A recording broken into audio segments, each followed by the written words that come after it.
Everything stated in this video is my opinion and my opinion only. And just like everything else in these cases we discuss here on this channel, everything is alleged.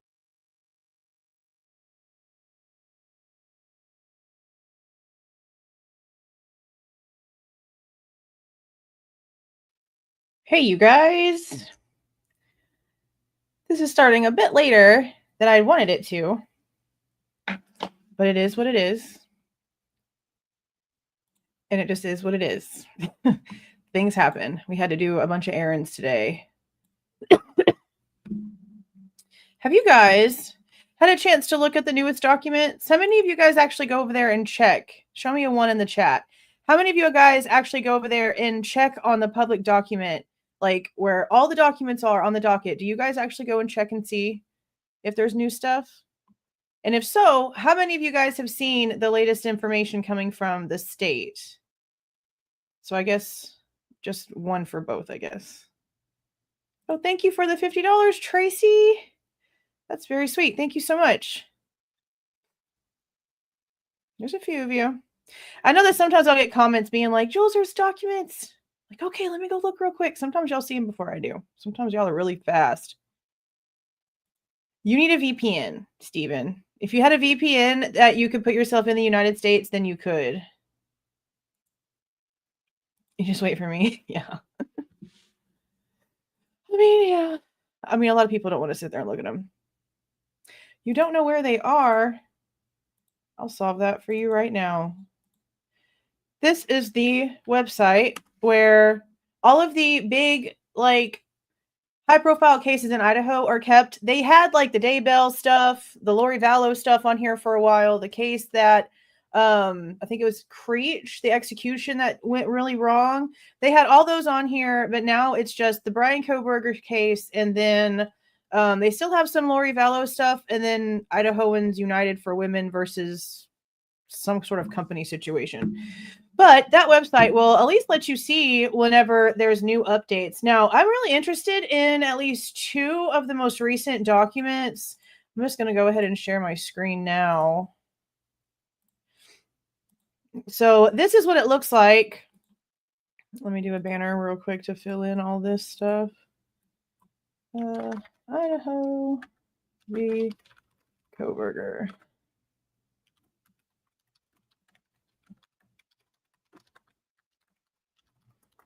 So you guys know that the IGG fight's been like a really big issue this whole time. Like, we've technically had both sides want to get rid of the IGG. And we've seen the state be really, really secretive about it. Like we've mentioned from before Kohberger even got back to Idaho, Don Daniels was requesting certain things about the DNA testing not be mentioned. They've had a lot of issues with the IGG. And it's really been, I guess, like just sort of like flip-floppy feeling, honestly, because the state has been stating for a super, super, super long time that they were going to end up filing a motion of limine, which like when we were thinking about all this stuff, we were being told by them then how bad they didn't even want it talked about. We thought that meant that they were going to try to get it excluded from court. So then here comes the defense wanting to suppress it. And everyone's like freaking out, saying, you know, it's not a good look that the defense wants to get rid of the IGG, forgetting that the state was basically stating that it was just a tip. It didn't matter. The only thing that mattered was that the swab from inside Bryan's cheek matched the knife sheath DNA, according to them. And like we've also mentioned, the defense has never fought the fact that it's Bryan's DNA. Ann Taylor just wants to know how it got there. And that's how we came to all the loopholes and all the crazy stuff that's been going on. But there's been some things switching up when it comes to the IGG fight lately. And let me just put this out there one more time before we get started. How many of you guys were really upset and confused that they agreed to get rid of the house? How many of you were upset that there was no fight for the house, that the defense was like, whatever, and the state was like, oh yeah, it's got to go, and everyone was like, yeah, it's cool? I remember so many people being upset. So many people are still upset. I'm upset. It's still a huge conversation. The house should have stood. Yes, everyone. Pretty much everyone was pissed. Yes. Okay. And they agree. They agree with it. They agree with it on both sides that it should have gone. And we questioned that. We questioned that. Most of the families questioned it. Now, one of the families that questioned it definitely had the capability to do more than they did. You weren't surprised or you weren't upset? Which one, Miller Time? Yeah, a lot of people were upset. Exactly. Especially whenever we have all these unknown DNAs and all these random ass places. And I think it was Brooks, whenever I was on her live, she mentioned something that it really is like a big reality to me. As many times as we have looked at this house, as many times as we have looked in this house, looked and listened to the way that it's described, watched virtual tours of it, it's still like a cluster F in your head whenever you're trying to really get the good layout of that house. Even with the videos, it is a maze. Like, it really looks like a big maze of a house. So it's really difficult. I don't see how this dollhouse is going to really help. I mean, yeah. I mean, and it wasn't even the fact that they just like got rid of it. It was the simple fact that they got rid of it and like disintegrated it into nothing in like a secret location. What? Like, it was just the most excessive thing. Well, and see, that's another issue that I'm having is that they did 2 different rounds of Pharaoh scans. And are you trying to tell me that in all the thousands of dollars it took to do Pharaoh scanning with 2 different machines, because the second one was done with like an upgraded version of the scanner, all they came up with was a dollhouse being put together by a Fed who doesn't even actually like specialize in dollhouses? Like, to me, you would want to like contract that out to somebody who actually does it for a living, because they'll do the details that are needed. And instead it's going to be like the lamest, blankest thing possible. And it's barely big. It's barely big. And I know that like it had changed a lot, but it hadn't changed enough to where it wasn't going to matter. Not just that, but the location itself. Screw the inside of the house and trying to figure that out. The location itself, okay? It was 1122 King Road, but it's technically a Queen address. Those apartment complexes right there on the side, the way that it's in a very strange little spot, the way that the other house sits next to it, the way that their camera was positioned, the way that the other cameras that they're apparently putting into evidence were positioned, just the way that it was positioned on the street and placed in the neighborhood itself was enough reason to leave it. Especially with all of the crazy camera footage and all the back and forth they've got. Just the location itself, they should have left it alone. You don't have to let anybody inside. They burned it and like disintegrated it. Like they literally made sure that they got rid of everything. Everything. Yeah, and not just that, but the way that like there's all these little walking trails and things. Like, we were basically told that for the majority, the people that were in the area, not like in the area, but at the crime scene, the reason why no cameras really saw them leaving, like Dylan and Bethany leaving or anything like that, is because they were taken to like certain areas to be put in vehicles in like these little walkways so that people didn't really see what was going on. So that just tells me that they know that there's all these little different walkway areas. Yeah, I remember seeing that you could see it from Scott Green's house. I remember that. Did I find what? What am I looking for? Bro, I like really want to, I really, really feel like I need to look into that more, because there's just way too many things happening. And now we have this like main suspect thing in the documents. And Judge, damn, y'all know damn straight he accidentally said Kopacka that day. And there'd be no reason in hell for Judge to even know who Kopacka was, because nothing about Brent Kopacka happened in Idaho. That whole situation happened in another state. It's just so weird. That's definitely like a big question now. That's a big question now. Okay, but the whole point of the house thing is that they agreed on it, and they're like not fighting each other on it whatsoever. When it's come to the IGG has been the biggest freaking fight of this entire case. Okay, I don't even know how many hundreds of hours of court time has actually been spent just on this IGG. And it's felt so irrelevant. And both judges at one point or another has mentioned how the IGG fight has felt completely irrelevant because it was probably not going to be in court anyway, because the state said they didn't want to even admit it at trial. Like, it's been a known situation. Okay. My issue that I have now is that now we have a state's response about the IGG, and it like concretes the way that the defense and the state are agreeing to it. And it just really makes me mad because I don't understand how this is supposed to go. Like, I have an idea about the way that they might be trying to make it go. But if this right here, the way that the state has written what the state has written with, now again, I haven't read every word. I've skimmed through a couple of top pages and I went down to the freaking conclusion to see what the hell they were saying. Hence the title on the thumbnail. Okay. But if this goes the way that it feels like it's going to go, then all of the illegal shit that's already been admitted to have happened in court is not going to even be discussed. None of it's going to be talked about. And I don't understand how we got to the point to where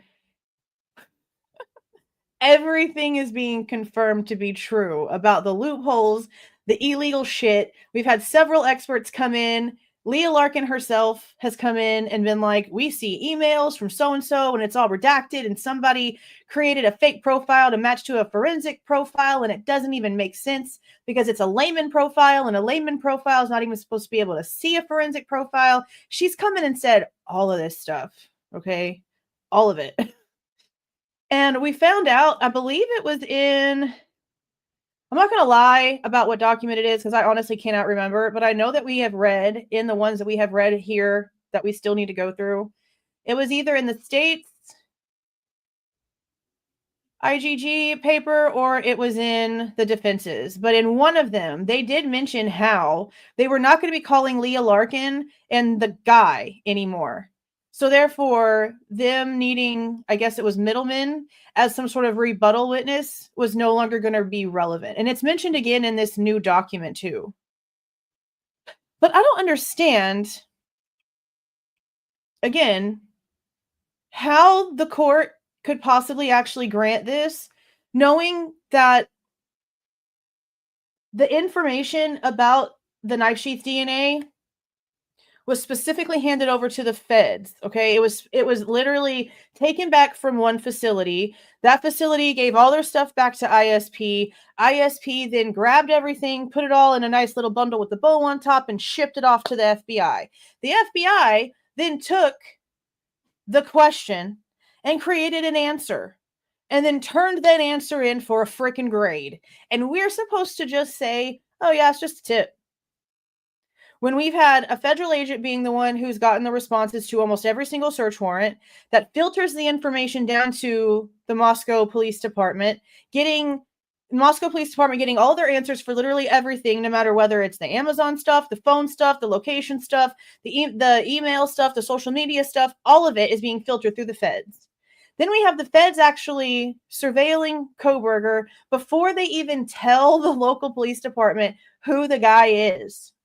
And I don't care. That's proven perfectly, in my opinion, in the 1215 traffic stops in Indiana. And whenever we've now found out that the feds, or I can't say the feds, I'm just assuming the feds watched him go in and out of a CVS on the 16th in Pennsylvania. Okay. They didn't even tell the state police until I think like the 20th. Was it the 20th? It might have been a couple days after the 20th.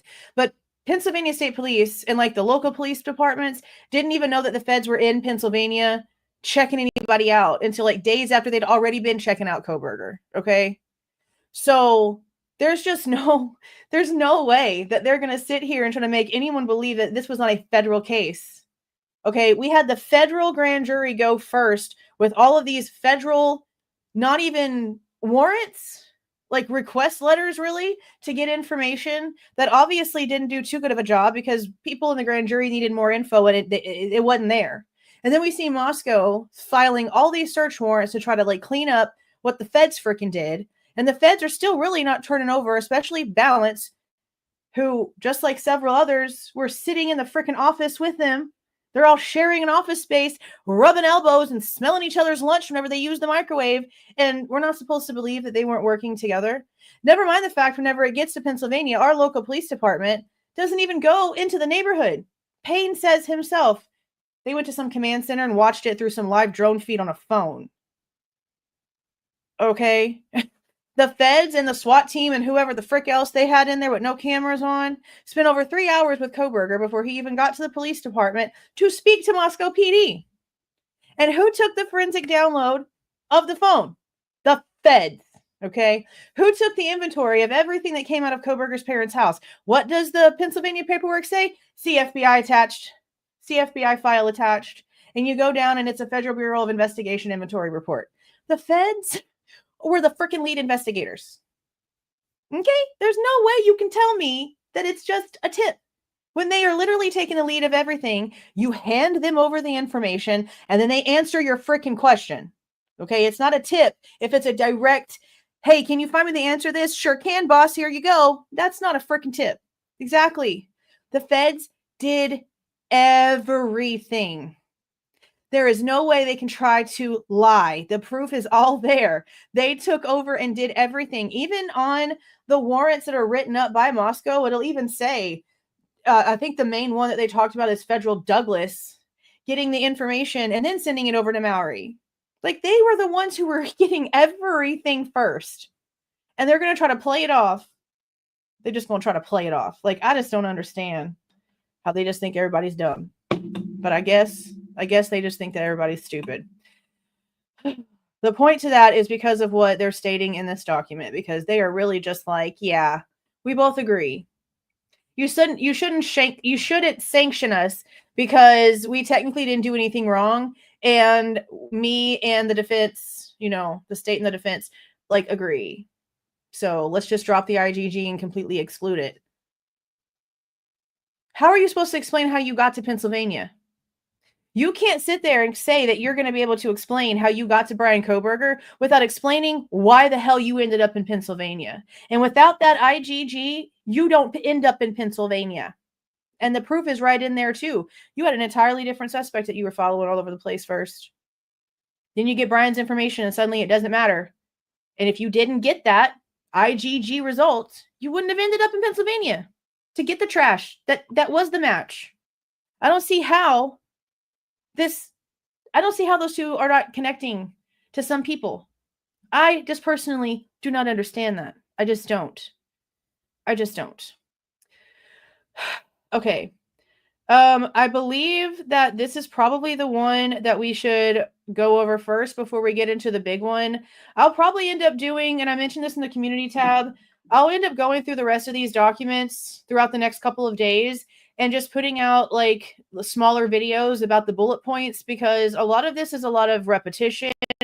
And unless there's some new information, then it's really probably not that important. It's sort of just like, we're filing this for this, and here's all the citations for the reasons why. If we get some new information, then you'll hear about it in those. But these were pretty important. That's why we're skipping to the newest stuff. Now, this is about Mittelman again, because this is now the state's response. The defense, I believe, ended up stating something about him specifically.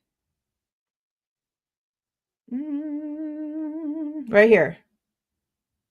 The defense filed regarding Mittelman. We went over this one. This is their motion in limine number 10. So now this is the state's response to what the defense posted. And again, I'll have a link at the end of the live. I'll go back and I'll get the link for the live where we talked about this one. It would have been like night number 2. So it'll say like motions in limine 9 through, I guess, like 14 or something like that. But this one will be, the other one will be in there like in full. All right, let me make this a little bit bigger. I feel like I could probably make it bigger. Can I? Oh, I sure can. Okay. Comes now the state of Idaho by and through the Latell County prosecuting attorney and responds to the defendant's motion in limine number 10 regarding the improper expert opinion testimony of Mittelman, David Mittelman, filed on February 24th, 2025. The state's disclosure regarding Dr. Mittelman was in response and rebuttal to the defendant listing Leah Larkin and Daniel Hellwig as expert witnesses in regard to IGG matters and demonstrates his superior quantifications by education, research, and direct experience with investigative genetic genealogy. However, now that the defendant has indicated that he will no longer seek to offer evidence related to the IGG, and that's this big one right here, this 17-page document right here, that where they put their agreement in concrete that we're going to go over next. But this is the one that we just had to go on beforehand. Now that the defendant has indicated that he will no longer seek to offer evidence related to the IGG, including not calling Miss Larkin or Mr. Hellwig, the state has no current intention of calling Dr. Mittelman to testify in rebuttal. The state notes that its February 24th, 2025 state's motion in limine regarding investigative genetic genealogy, seeking, among other things, an order in limine describing the extent to which the parties can refer at trial to investigative genetic genealogy used in this case. Is this pending? Oh, is still pending, and it is. The court hasn't ruled on like anything except for them needing like extended page numbers and extended time. Everything else he's, I guess, waiting until everything's finally filed.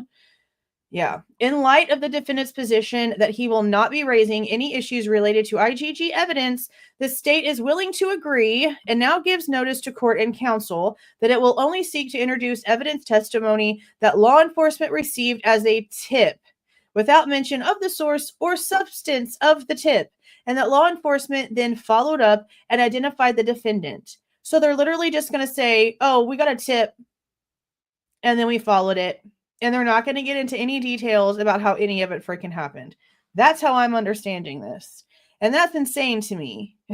Because, like we said, they've already agreed, the court's already agreed that all of the illegal things have already happened. And Larkin and the other guy, not this Daniel guy, there was another guy, Stephen Mercer, was working for the defense when it comes to all the IGG stuff. So now that they are completely taking them out of here, I'm wondering, what's the point of Bicca Barlow?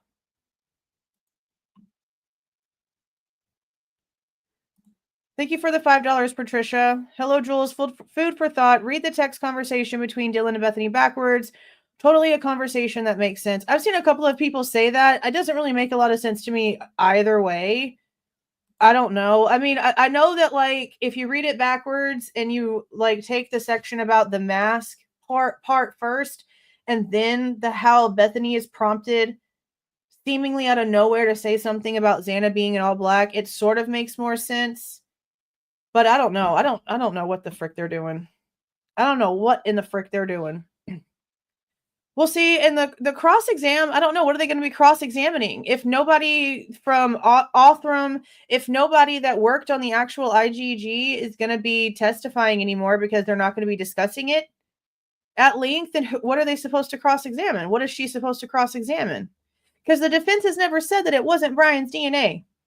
They never have. And if anybody can find where I'm wrong on that, please tell me, and I will gladly be wrong. But they've literally said from the very beginning that it was not like an argument about it being Bryan's. They just wanted to know how it got where it was.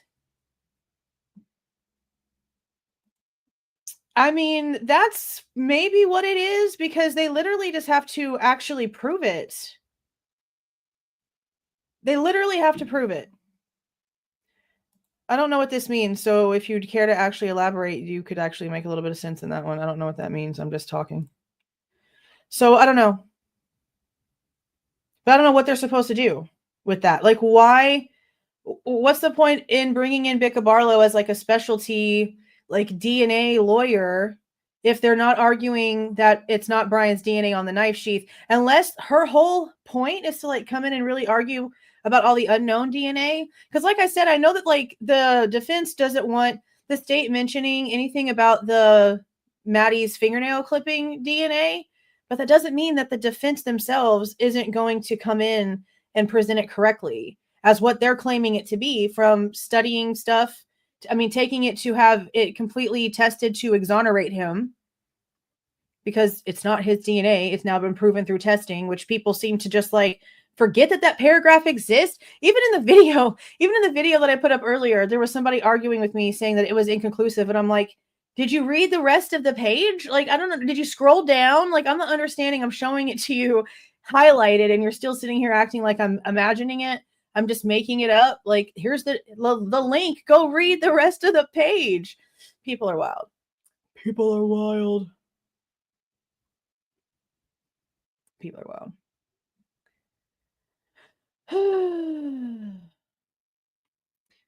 Yeah, selective reading. Yeah, the PCA, and that's another thing.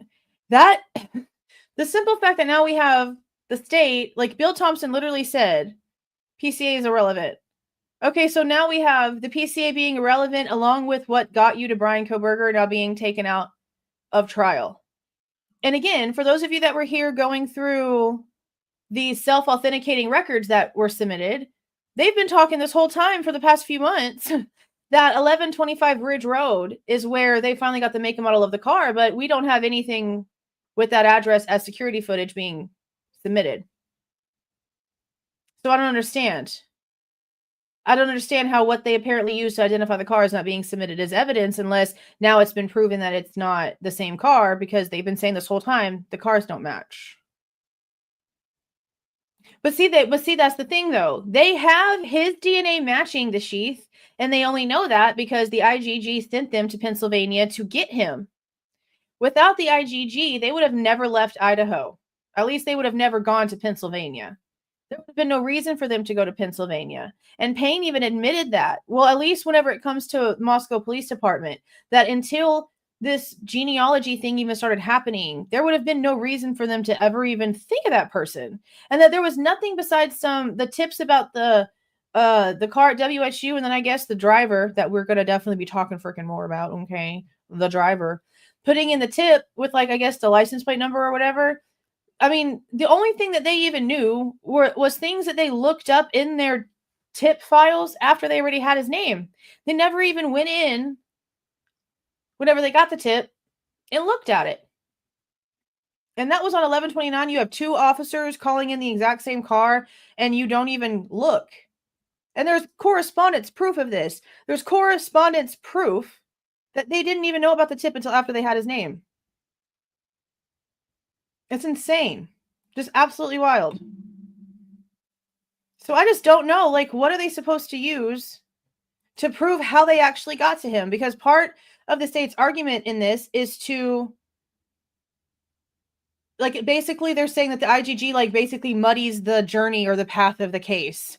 And I'm like, how? Because I don't understand how you're supposed to make us believe that you would have gotten there without it. I don't see how. I just don't understand. So let's read this. Like I said, I skimmed through it and it was a thing. Now we're going to read it. Okay. This is the state's response to the defendant's motion in limine regarding excluding the IGG evidence. Comes now the state of Idaho, by and through the Latell County prosecuting attorney, in response to defendant's motion in limine regarding investigative genetic genealogy. The defense's motion rests on inaccurate factual assertions and an erroneous legal standard. Nevertheless, the state does not object to, and has in fact also moved for, the exclusion of the IGG at trial. Thanks for the 5. I don't know what that's called. I just know it's foreign. Thanks for the 5, Catherine. That's very nice. Great to catch a live. Love you, girl, from Cornwall, UK. That's cool that we've got overseas peoples. I know we have some Australia people. I know I've seen people from Taiwan and I think Sweden. I know we've got some people overseas really paying attention. Yeah, pounds. I know we have we have people overseas really paying attention to this case. There's a lot of people in the comments. They're always like, the United States justice system is absolutely whack. Yes, the United States justice system is absolutely whack. They're totally right. Okay, In June of 2023, the state moved for an order protecting the information related to the use of IGG in this case, including the raw data related to the SNP profile and the underlying laboratory documentation related to the development of the profile, such as chain of custody forms, laboratory standard operating procedures, analyst notes, etc. The state argued the IGG information did not fall within Rule 16 of the Idaho Criminal Rules because it was used only as a tip, and the state has no plans to present the IGG information for which a protective order is sought as evidence at trial, other than having an investigator testify only that they received a tip pointing law enforcement to the defendant. Meaning they're probably going to have who? Payne? Put a one in the chat if it's going to be Payne, and they're going to make him water down his statement the same way he watered down Dylan's statements from seeing all these crazy things and hearing all these crazy things and seeing Kaylee run up and down the stairs and hearing all this stuff too. Well, she might have. It's going to be Payne. Yeah, it's going to be Payne. They're going to have him literally get on there and be like, we just got a call with a tip. And that's going to be all we're going to hear. Ooh, he's such a sellout. He's such a sellout. Oh, thank you for the 5 gifted memberships, Jean Romaine. That is very nice. I very much appreciate it. Thank you so much. And congratulations to those of you who end up getting those memberships. Yeah, if memory serves. That's probably what he's going to say 1,000 times, or I don't recall. So dumb. Like they've watered down literally everything in this case. It's disgusting. So you really have to go back and think, like, if they're so nonchalant about doing this in a case that literally has the entire world looking at it, how many other cases are completely watered down and the truth really isn't coming out about stuff, and they're being completely dishonest about things to get their man? I feel like it's just so disgustingly in your face. Yeah, that too, to the best of my recollection. Y'all know that that's like in the Letcher County situation where the sheriff shot the judge.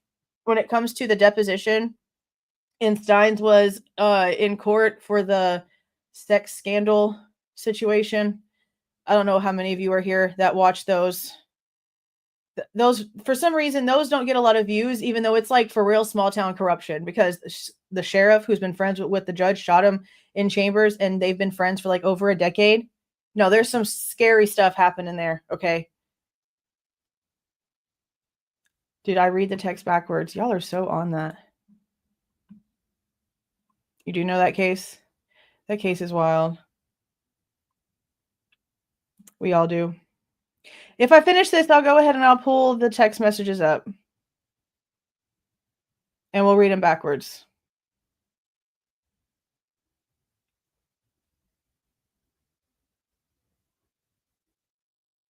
Yeah, we'll look at it. We'll look at it. I mean, okay, do y'all really think that they would give them to us backwards? Oh yeah, for sure it has. It's disgusting. I mean, do y'all think they'd go that far? Serious question. Do y'all think they would go that far? I mean, I don't put anything past these losers, but do you really think they'd go that far to give them to us backwards? I don't know. Because they're going to have to present all of this in court. I mean, I think it sounds stupid because they're stupid girls. Sorry, not sorry. You're not going to be old enough to pay bills and sign a lease and be responsible for getting up in the morning and going to college and taking, all these courses and working and doing all these things. And no, I just think that they don't make sense because they're dumb girls in the middle of the night. I'm going to read them. I will definitely read them. We will do it upside down. We'll do it backwards. I just think they're dumb girls.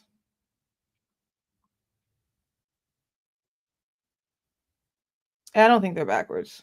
I just think that there's some text missing, and I don't know whether it's text between the girls themselves and they just put the pieces in there about somebody wearing all black and somebody in a mask. Like, I just really think that it's cherry picked.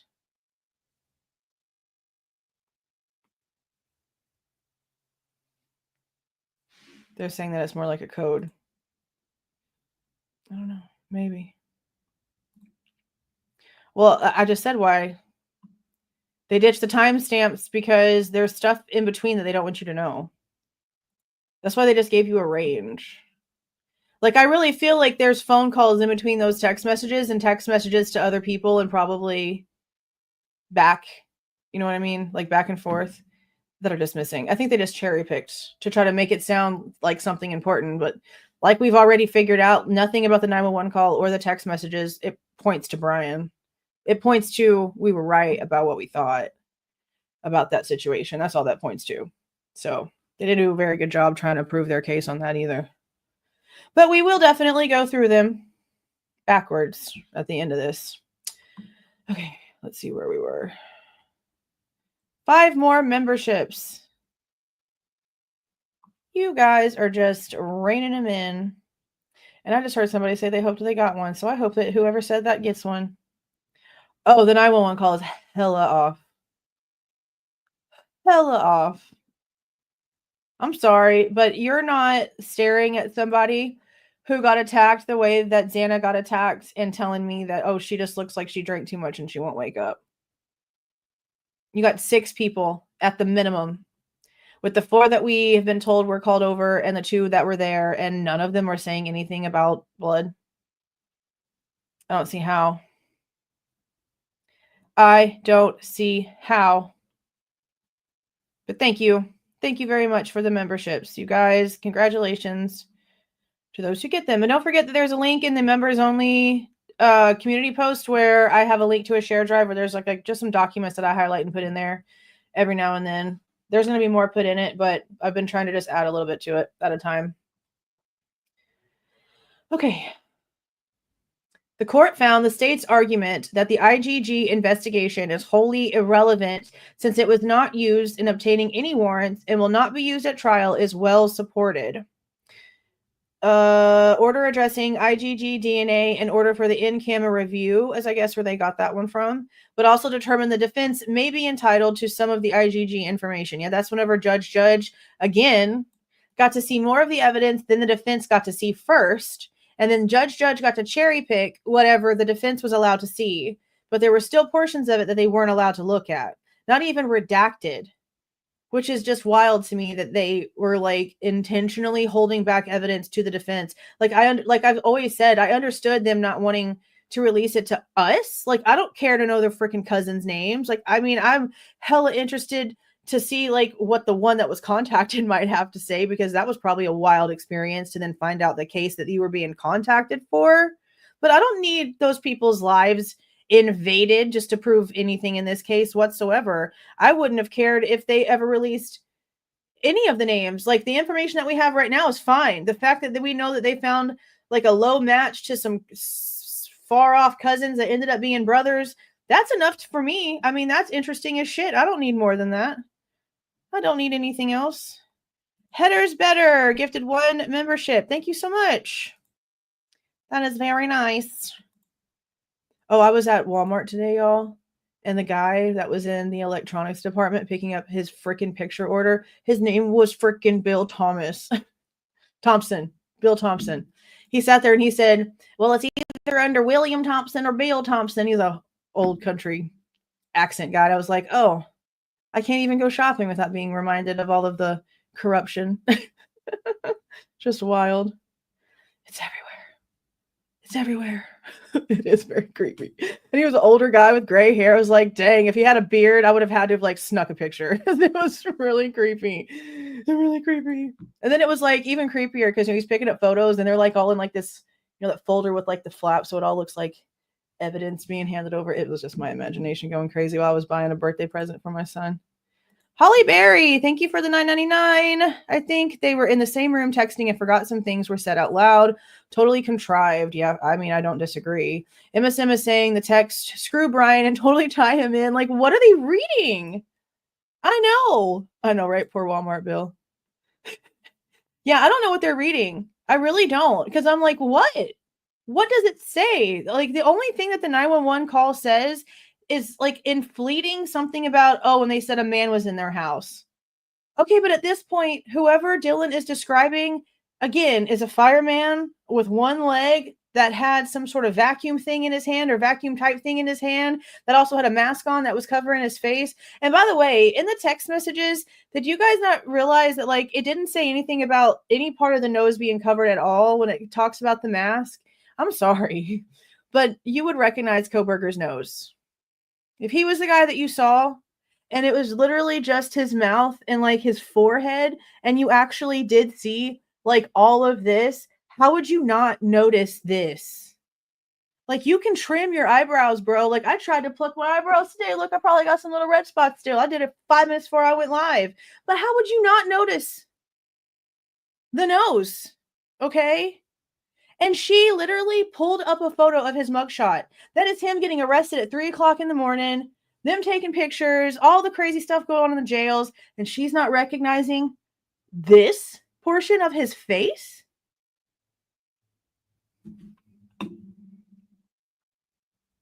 I don't understand. But the thing about them being in the same room, a lot of people have mentioned that. Because it just doesn't seem real. And again, where is their sense of holy shit, someone's going to come after me? Holy crap, what I'm hearing sounds like my life is in danger. No, I'm a little freaked out. I'm a little freaked out right now. That's what we're getting. And then she calls her daddy before she calls the cops. Well, she texts her dad. Well, see, he has light eyebrows, in my opinion. His eyebrows are lighter than the color of his hair. And on this side, like I had a 3 thing where I like put them in like really big on like different angles so you could really see. Like his brow bone protrudes a lot. And his brow bone protrudes like a whole lot. And then his eye sockets are very deep set. So even if, with his eyebrows are definitely not bushy in my opinion. They fit his face because of the way that his face is shaped. But I don't feel that they're bushy. I don't feel like they're bushy at all. Give me 1 second, guys.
Okay, sorry, my sister was calling so that we could video chat with the baby.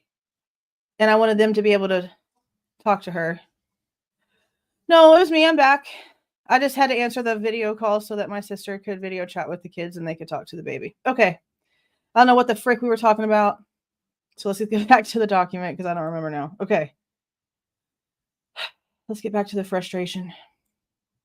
The state gathered the IGG information from the Idaho State Police, Othram, which is in the private lab who contracted with the Idaho State Police, and the FBI turned the information over to the court.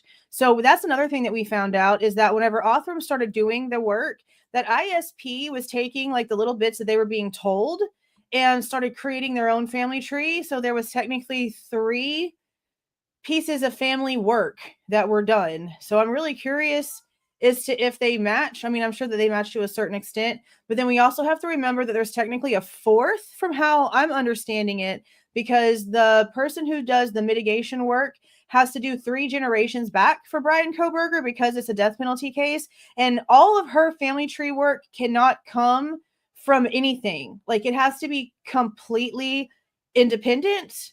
So I guess what they're supposed to do is like, I guess compare those, or at least they're going to compare those, I'm sure.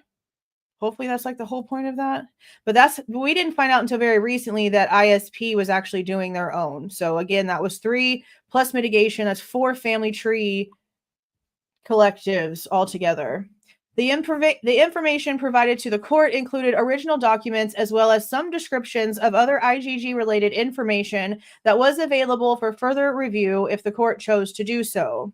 After the in-camera review, the court issued an order describing which pages of the IGG information had to be disclosed. The state then provided the defense the materials the court ordered disclosed. And again, cherry-picked. Judge looked at all of the IGG stuff, handed over to the defense whatever he felt was not necessary. The case switched to Boise, and then he retired. Yeah, I'm waiting on that book. I want Judge to talk. I want to know what he has to say. Super curious. The court's in-camera order and disclosure order made it clear that all IGG discovery was to be filtered through the court. Nevertheless, a few months later, the defense sent supplemental discovery request to the state requesting additional IGG information. The state objected to all the requests. The state explained the basis of its objection was that the state had already provided the IGG information to the court.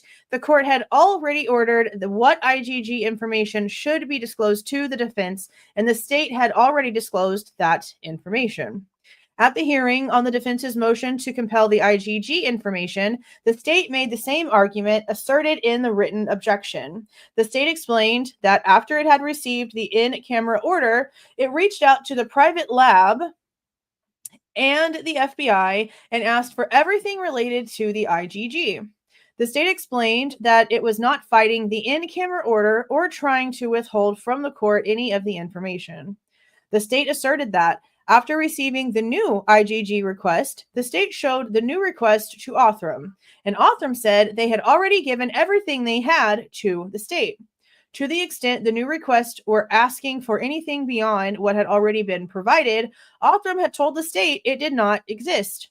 The court clearly understood the state's argument to be that the requested materials either had been turned over to the court or did not exist because it concluded the discussion on Othram's material with this question. The court. So Othram has said, you've asked them and they said we've given you everything we have. The state's response was yes. The court denied the defense's motion to compel as it related to the IGG information. And then there's a footnote, and it's a long one. This is a long one. Consistent with the I had this word in my head because I read this footnote earlier, and I knew that I was going to have an issue saying it. Colloquy. At the hearing, the court's order gave the defense the benefit of the doubt and interpreted the request related to Othram to be asking for additional materials that were not already known to the court, rather than as an attempt to evade the court's protective order and secure from the state's materials the court had already ruled on. The defense's interpretation that the court was saying none of the requested information existed at all is not consistent with the record. For example, one of the requests asked for the names and CVs of the individuals responsible for work done at Othram. Obviously, the state never represented to the court that the individuals who worked at Othram did not have names or CVs. In fact, the state had already disclosed in-camera information about the chief scientist who did the work at Othram, including his name and qualifications. But why did that have to be given in camera? Why was the scientist who actually did the work at Othram such a freaking secret? That doesn't even make any sense. That doesn't make any sense at all. Like, that should have been like the number one thing that got handed over because like that's your job. To have your information handed over whenever you do something in a case. This was not something that was like against protocol. That's pretty normal. Similarly, another Othram-related discovery request asked for any data file that was uploaded to any commercially available database, and the state expressly told the court both in writing and at the hearing that documents existed that were responsive to the request but had already been overturned. Second supplemental response to defendant's fifth motion to compel, stating in response to request 3 that no such data file exists other than the SNP profiles already provided. Okay.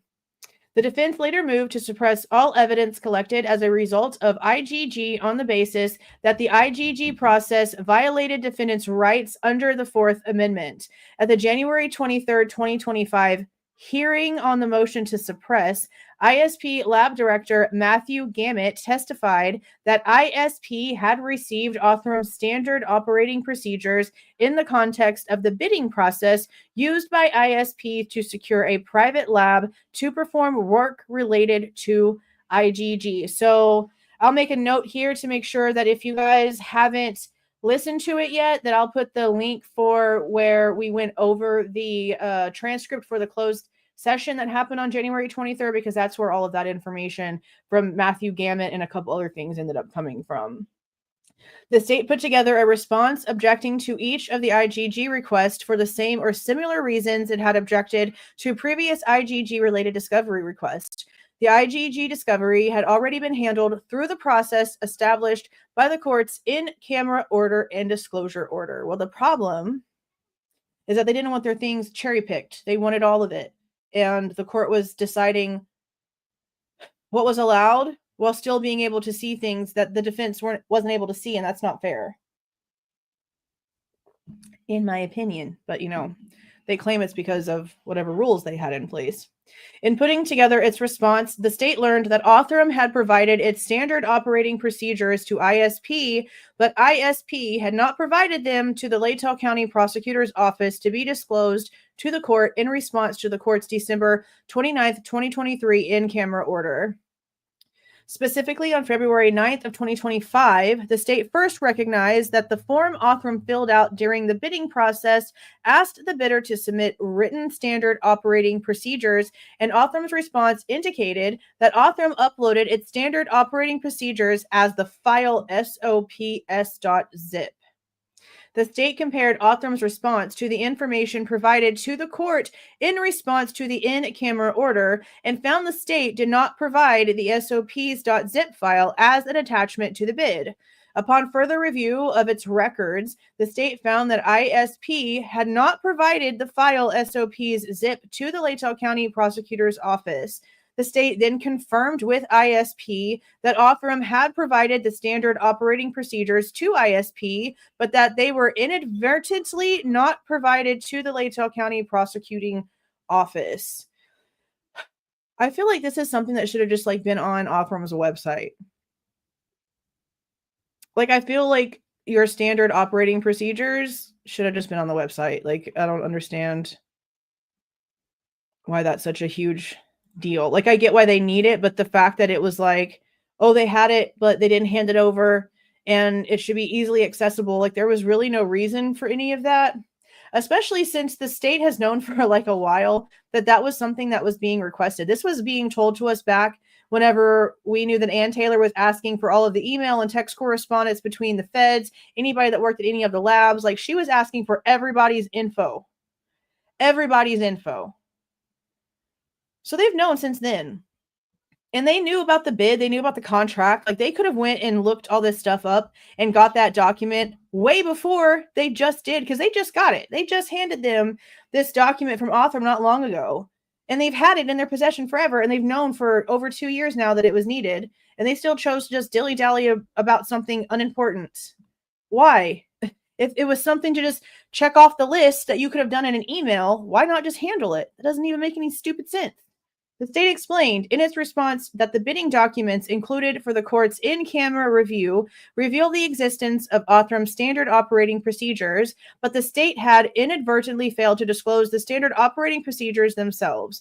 The state also explained that the standard operating procedures were covered by the court's protective order because the court had not required the disclosure of any of the bidding documentation other than the MOU, including the document that revealed the existence of the standard operating procedures, on the basis that the remaining contract documents are not relevant to any issue in this case.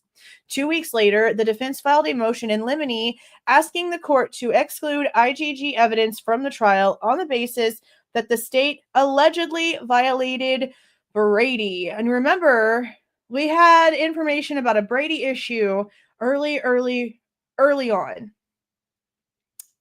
in this case. So let's see if we actually get some Brady information. Because at the end of the conclusion, like I kind of showed you guys already, they're saying that that didn't happen. So let's see what the state is doing to, I guess, make excuses or make it make sense that they didn't actually do that. The defense motion is based on a mischaracterization of the record and in opposite case law. The state did not act in bad faith. The state never made the concession the defense now claims, and the defense's reliance on young blood is legally erroneous. The defense has failed both legally and factually to substantiate a Brady violation. A. The defense's motion is based on the wrong legal standard. Now, if this is true, I'm just going to go ahead and hold on one second. Hold on. Do not come into this camera. Hold on a second. Okay. All right. Shut the door.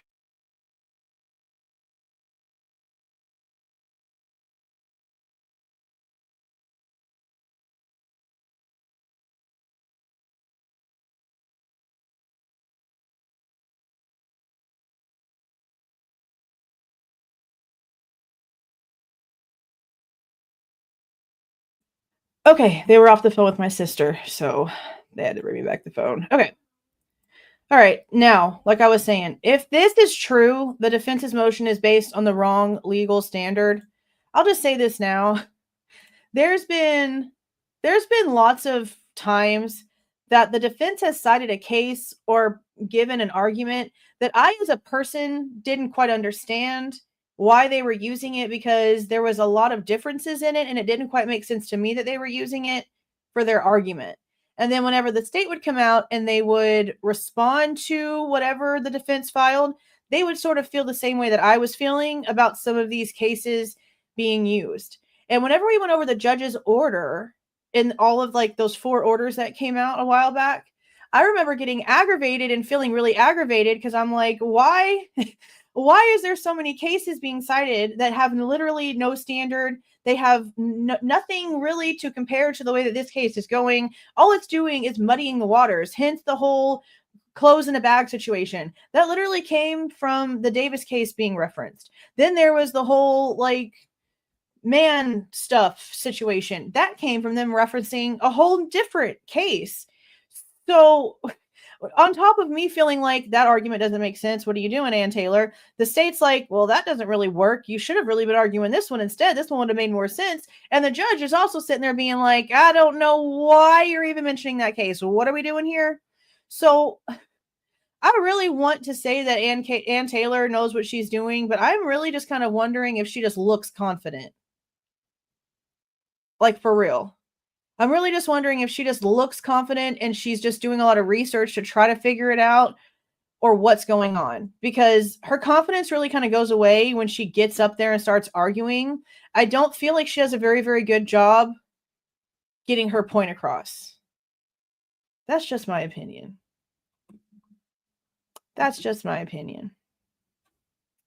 So maybe Bicca Barlow coming in is going to be like the best thing that could possibly happen. Maybe the IGG stuff was maybe taken too much out of the fight that Ann Taylor could have been making for stuff. I don't know. I just feel like she's not arguing as much as she probably could.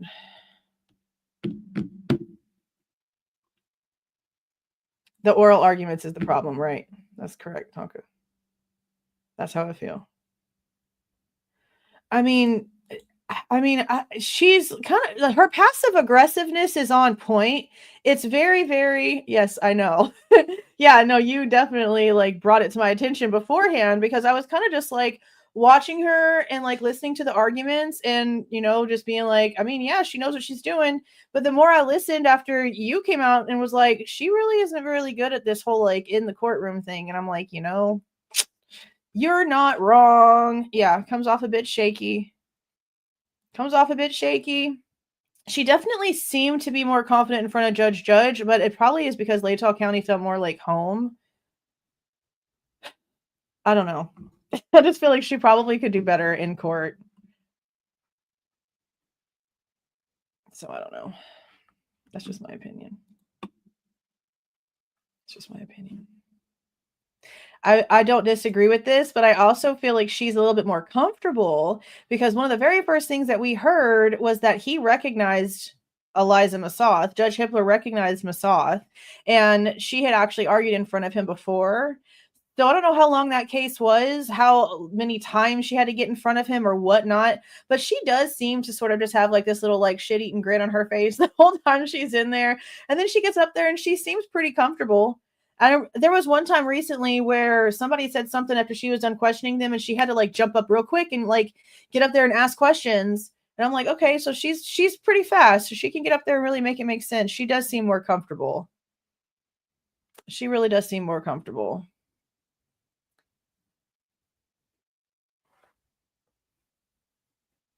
So hopefully come trial, maybe that changes now that Becca Barlow is going to be on scene.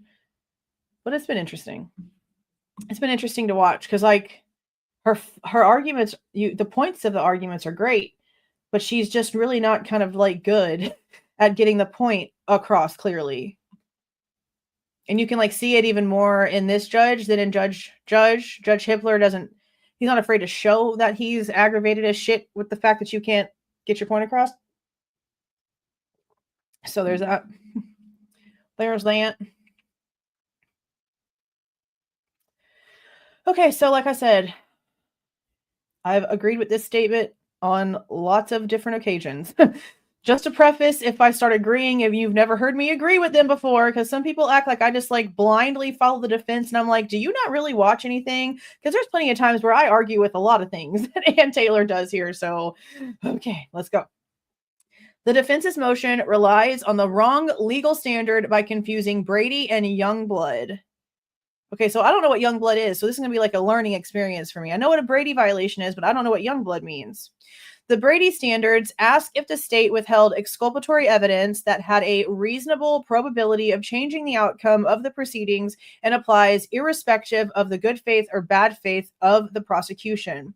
Brady applies when the state possesses but fails to disclose allegedly exculpatory evidence.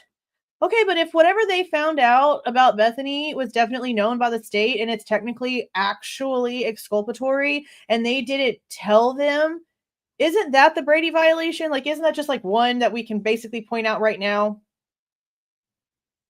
I don't see how it's not. Like, that sounds like pretty much like it, honestly. Are they going to try to say, hey, we turned in that evidence of Maddie's fingernail clippings that wasn't actually Bryan's? We did him a favor, so technically we're not violating anything because we did that one thing. I mean, I guess they could try. However, a separate issue arises when the allegedly exculpatory evidence was not withheld by the state, but rather lost or destroyed by the state. Is this going to be a Richard Allen situation where a bunch of freaking interrogation videos are just misplaced? Is that what's going to happen? Jesus.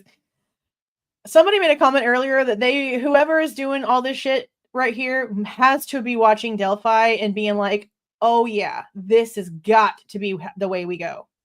Because this is insane how much they're doing the Delphi shit. Seriously. I might maybe need to do a compare and contrast at this point because it's been a lot. Idaho's appellate courts have been clear about this distinction for decades. While we have consistently held that Brady applies when the state fails to disclose known exculpatory evidence, we have applied Youngblood in cases where the state has failed to preserve material evidence of unknown exculpatory value. Are they going to tell us what it is? I want to know. Because that tells me that they have knowledge. That tells me they have knowledge of whatever it is that they're being accused of withholding, and they know exactly what happened to it because it rings a bell, but for some reason it's no longer in their possession, but they maybe actually know what happened to it. That's kind of like how this is sort of like leaning. Explaining the district court failed to distinguish between the state's duty to disclose evidence and the state's duty to preserve evidence, and that Youngblood applies only to situations where the state failed to preserve potentially exculpatory evidence. You mean like the house? You mean like the house? Is it a Youngblood violation that y'all got rid of the freaking house? Determining which legal standard applies is as easy as it sounds. For example, in a case where the state possessed but failed to disclose an allegedly exculpatory social media post, the Idaho Supreme Court held Brady was the correct standard. But in a different case where the state destroyed or deleted an allegedly exculpatory social media post, I'm going to have to actually look into those little examples. That's interesting. The court held that Youngblood applied. Here, Brady applies because the defense alleges that the state failed to disclose Othram's standard operating procedures. Youngblood does not apply because the defense has not alleged that the state lost or destroyed Othram's standard operating procedures. Well, that's also not direct evidence either, so I honestly could care less. For real, I really could care less about that stupid piece of paper because Brady applies rather than Youngblood. Whether the state acted in good faith or bad faith is irrelevant. Thus, the defense's motion, which rests entirely on its faulty accusations of bad faith, fails from the get-go. Okay, sure. Though legally correct, it is unfortunate for the state that Youngblood does not apply because there is no reasonable reading of the record that supports a finding of bad faith.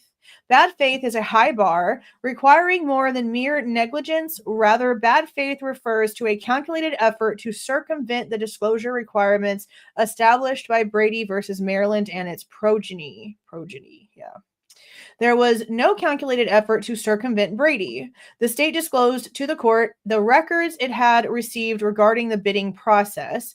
Then, just 2 days after learning that the standard operating procedures themselves were inadvertently left out of the material provided for in-camera review, the state notified the defense, and the court was still 6 months before the trial. The state acted in good faith, and there is no reasonable basis to conclude otherwise. And again, that's not evidence. No, they're talking about the actual freaking, procedures, the operating procedure paperwork from Othram. So not actually, a piece of evidence or anything. They're not arguing that the profile that was tested was destroyed. That's not this argument. This argument is literally, where is it at?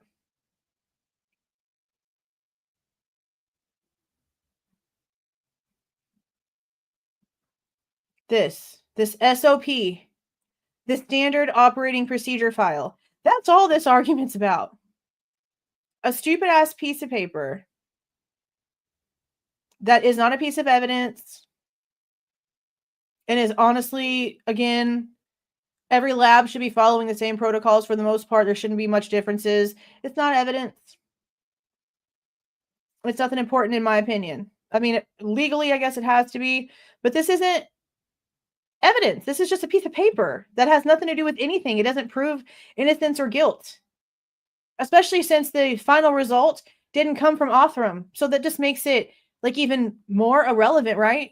I just don't understand why they're wasting such a big amount of time again on something kind of pointless. I understand the complexities enough to understand that she's not arguing it correctly, and I'm not the only one that thinks so. I don't understand then if they can't show how they got there. See, I don't know. That's why I don't understand why this little piece of paper matters, because this piece of paper isn't even coming from the lab who gave them the answer. I mean, that's fine. But are they even going to use it? They just said they're going to have one of the investigators come in and literally just say, oh, we got a tip. And then we followed that tip. So if that's the case and the defense is agreeing that that's how this is going to go down, then what does this matter?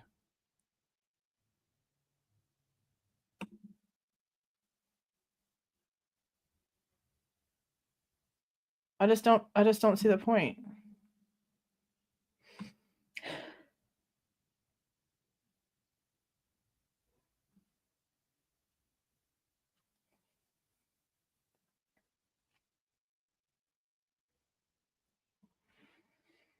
All right, let me see where we were. Yeah. Again, if the tip is being watered down, if the result came from the feds and not Othram, And this isn't them purposely or not purposely withholding an actual piece of exculpatory evidence. Like, this standard operating procedure is technically not exculpatory. It's, again, your basic procedures for the lab. I just feel like this is, again, my lay opinion, an unnecessary waste of tax dollars. That's all I'm going to say. B, the defense has not and cannot prove a Brady violation. The defense has not and cannot prove a Brady violation related to Othram's standard operating procedures. There are three components of a true Brady violation. The evidence at issue must be favorable to the accused, either because it's exculpatory or because it is impeaching. The evidence must have been suppressed by the state, either willfully or inadvertently, and prejudice must have ensued. And they reference State versus Hall. The defense has not proven any of the three components. First, the defense has not shown that Othram's standard operating procedures are exculpatory or impeaching. Much of the defense's argument is based on a misreading of the transcript of May 30th, 2024, to say the state conceded the IGG information is relevant to the case. Of course, relevance is not the proper standard. Explaining Brady only applies where the evidence is favorable to the defense. In any event, the defense is wrong about the state's concession. The defense omitted from its motion the beginning of the state's argument at the hearing, which demonstrates that the state maintained its position that none of the IGG information is relevant, and the state's references to the court's order were referring to the in-camera order requiring the state to turn IGG information over to the court, not to disclose order requiring the state to turn some of the IGG information over to the court. The state. Thanks, Judge. So I just want to start with maybe a bigger picture for a second. You know, we started with arguments about whether the IGG stuff is irrelevant at all. We, of course, made our argument that it is not relevant at all. It shouldn't even have been produced. The court made a ruling on that. We still don't agree with it, but we understand. I understand. The court makes decisions, and so we complied with that order. It shouldn't even have been produced. How would they have gotten to Pennsylvania if the IGG would not have been produced? Can anybody tell me? Can anyone tell me how the hell they would have ended up in Pennsylvania without this IGG that they now are in there in court saying is completely irrelevant and should have never happened? You say it should have never freaking happened, but you sent it off and specifically freaking asked for it to happen. Like, you asked for it to happen. You asked Othram to do it. Then they started getting some information, and then you started to freaking do it your damn self. And then you asked the feds to freaking do it. So how are you going to sit here and say it shouldn't have even been produced? You had 3 different agencies producing it. You can say that it was a mistake once, but not 3 freaking times. They're wild. That makes no sense.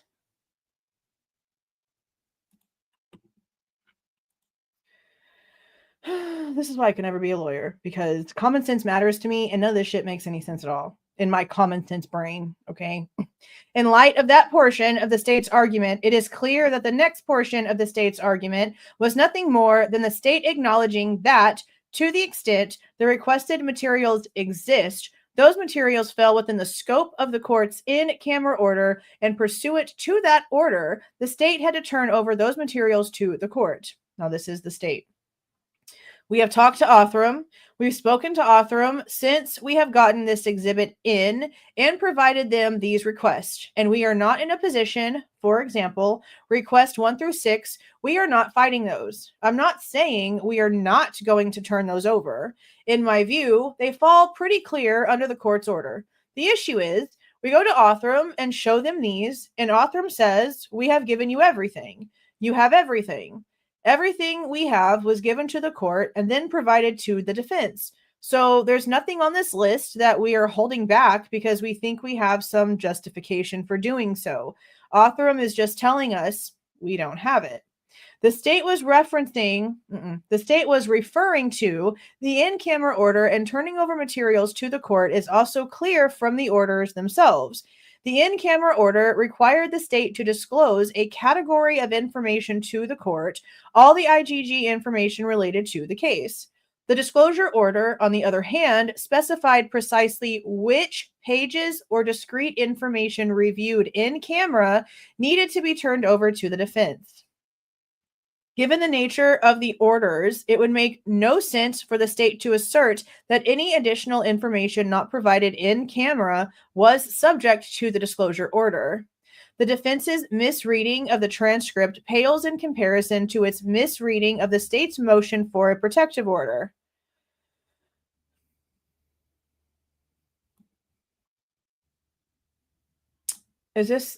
I'm going to assume this is only about the IGG and not about the entire case itself, referencing like the gag order. I don't think it'd be listed that way anyway. That's probably not the same thing. The defense tries to claim the state conceded in its motion that all information related to Othram's work was relevant because the state agreed to provide the lab report pursuant to Rule 16b-5. Nothing could be further from the truth. The state dedicated an entire section of the motion to explaining why Rule 16b-5 required only the disclosure of the scientific report and nothing else. The state also affirmatively argued the rest of the IGG information should be protected because it fell outside of Rule 16, including any raw data related to the SNP profile and the underlying laboratory documentation related to the development of the profile, such as chain of custody forms, laboratory standard operating procedures, analyst notes, etc. Put a 1 in the chat if you guys remember, and I ask this a lot. Put a 1 in the chat if you guys remember whenever Judge wrote on a court order in his own handwriting that the court had an issue with chain of custody. I need to go back and find that document so that I can have it like saved for whenever I mention it, because I mention it quite a bit. And you want to know what I think it is? I think I was talking to my friend about this. I think it's the knife sheath. I think it's the knife sheath, though, in itself. I've questioned whether it was Don Daniels and maybe some of the DNA stuff from his apartment. But now I'm really, really thinking that it's the knife sheath. Because they, like, drove it down to Texas, I think. It sounds like they drove it. They could have flew it. It sounds like they drove it. And the guy who, like, accompanied the knife sheath, apparently, like, said some Boise cop was the one with him and that was the person that was actually like in possession of it the whole time. And that's just really kind of sketchy. It wasn't Payne, Susie Mac. It wasn't Payne. I don't remember it being Payne. Do we know for a fact it was Payne? Because I remember whenever we read the closed transcripts, there was one of the scientist guys that came in and was like, a Boise cop came. And Payne is Moscow. I don't remember it being Payne.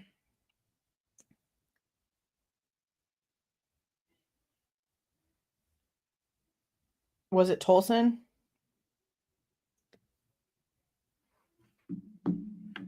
Yeah, it was, but I don't remember Payne saying that he was the one who took it. All right, well, I'm going to go pull it up and find out because home dude, we're going to take a break and we're going to check this because the scientist guy that talked about taking it, said a Boise cop. The Boise cop is how he put it. And I've questioned that because why Boise? That doesn't make sense, but that's what he said. Okay, let's find it. I'm going to type in Boise because it should pop up. Holy crap. Okay, there it is. Okay, so this is from, who is saying this?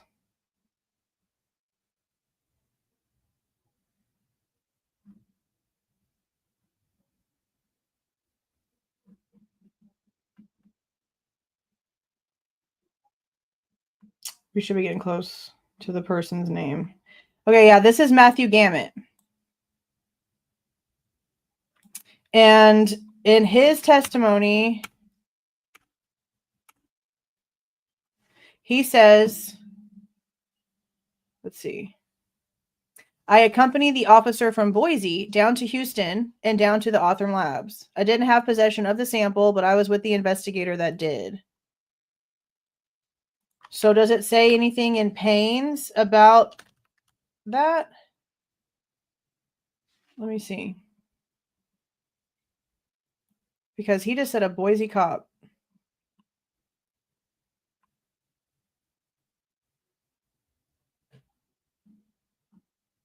So where does Payne's... Okay, this is Payne's stuff right here. She asks, are you aware that Othram Laboratories began the work on the investigative genetic genealogy? And he just says, yes. He knew they were conducting information. I don't remember exactly what they provided us. Were you part of the discussion? Yes, ma'am.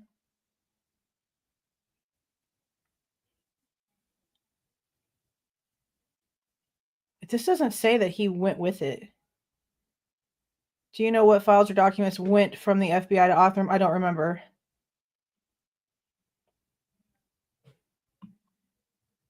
It doesn't say that it was Payne. Nothing else about Boise is mentioned. I mean, okay, let me look. No, nothing else about Othram is mentioned until down here.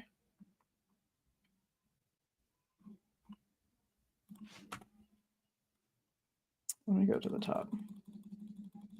I'm not seeing it say that it was Payne.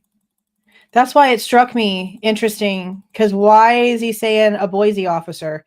Boise had nothing to do with this case unless it was an ISP officer. But even then, I don't know if that would be a Boise officer.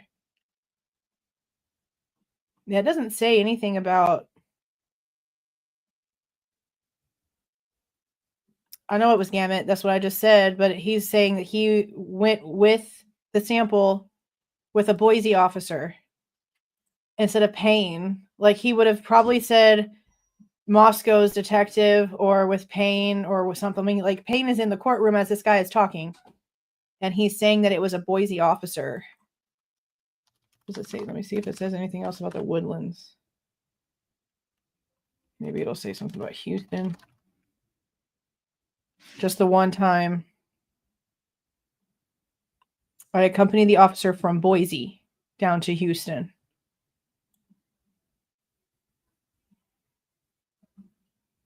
I did not have possession of the sample, but I was with the investigator that did. But who is this person from Boise? See, that's what I'm figuring. It's just that I figure it's an ISP person. But it's interesting to me that they're not like saying who it was, and all of a sudden it's just a Boise officer. I just assumed it was probably ISP, but again, you have somebody who is, again, not the Moscow Police Department taking a huge step in this case while trying to make us think that everything that y'all are getting is a tip because y'all are the lead, when in reality, y'all can't lead a horse to water, apparently, because y'all kind of suck at this.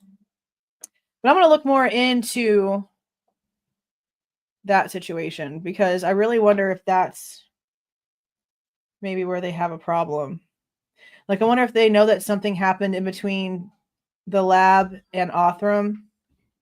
Because if Othram's information was sent over to the feds and the information that Othram was working on was false information, then it would have led to a bunch of problems. So I'm wondering if they have like something wrong, because that's something that Judge said like a long time ago. So if he was worried about it back then, it's not like that just went away. Unless it did just go away, like so many other freaking things in this case. So many other things in this case. Second, the defense has not shown that the state suppressed Othram's standard operating procedures because those documents have been withheld from disclosure to the defendant pursuant to a protective order. Idaho's appellate courts have looked with favor on the use of an in-camera review process for a trial court to determine whether evidence is exculpatory or impeaching. The court ordered such a process in this case. While Othram's standard operating procedures were inadvertently left out of the material presented in camera, the materials that were provided were sufficient to obtain a ruling from the court that the information Othram provided to ISP as part of the bidding process was not relevant to the case.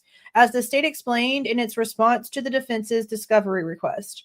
Matthew Gamet testified about Othram's protocols and procedures in the context of the bidding process. The documents related to the bidding were included in or referenced in the materials provided to the court to review in camera. The court required the state to discover only the MOU from the bidding documents. The state need only discover pages 99 through 103, the Memorandum of Understanding. The remaining contract documents are not relevant to any issue in this case. The court did not require the state to produce any of the other bidding documentation, including Othram's bid submission that discussed Othram's accreditation status, other customers, past cases, the name and qualifications of the primary genealogist, the name and qualification of the chief scientist, the SOPs or analytical methods that were to be used. Though the SOPs were inadvertently excluded from the materials reviewed in camera, the bidding document referencing the SOPs were included in the court and did not require disclosure of that document or the SOPs. Again, this is not like an actual piece of evidence, so this whole argument is just like got me rolling my eyes. I need some truth and facts and something that has something to actually do with the case here. If the defense disagreed with the state's position, it could have filed a motion to have the court rule on the issue. Instead, the defense chose to skip that step and jump straight to alleging the state violated Brady. The defense's only explanation for jumping ahead of the exclusion of the IGG information, instead of first asking the court to order the disclosure of the standard operating procedures, is a conclusory statement that the defendant should be significantly handicapped by production of the material sought at this late date, because with an earlier disclosure, he would have been able to utilize the materials for motion work in consultation with experts. But when the Brady issue is one of delayed disclosure, the question is whether early disclosure would have created a reasonable doubt of guilt. In I'm going to just say thumb. It's funner to say. The Idaho Supreme Court found disclosure of a fingerprint convenient. Yes, we're going to have to just use thumb. Fingerprint report just 1 week before trial did not violate Brady because the defense attorney had enough time to review the report and use its conclusions if she sought to do so. And the state then agreed not to use the report in its case in chief. Here, the defense was informed of the standard operating procedures 6 months before trial. The defense has not even attempted to articulate with any specificity how the standard operating procedures could make any difference in the jury's determination of guilt, and the state is not seeking to use the standard operating procedures or any of the IGG information at trial. See, this is the part where I'm at. Like, I'm agreeing. I told you I was going to freaking agree.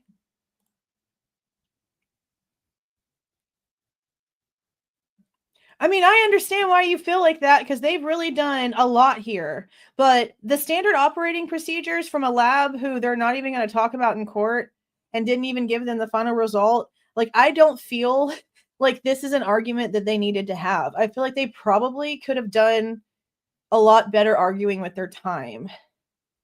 I'm just saying. They probably could have fought a better fight than over a piece of paper, again, from a lab that's not even the one that gave them the final result, and that really isn't even going to be talked about. I feel like there's a million other better things to argue than about some piece of paper from a lab that wasn't even technically relevant.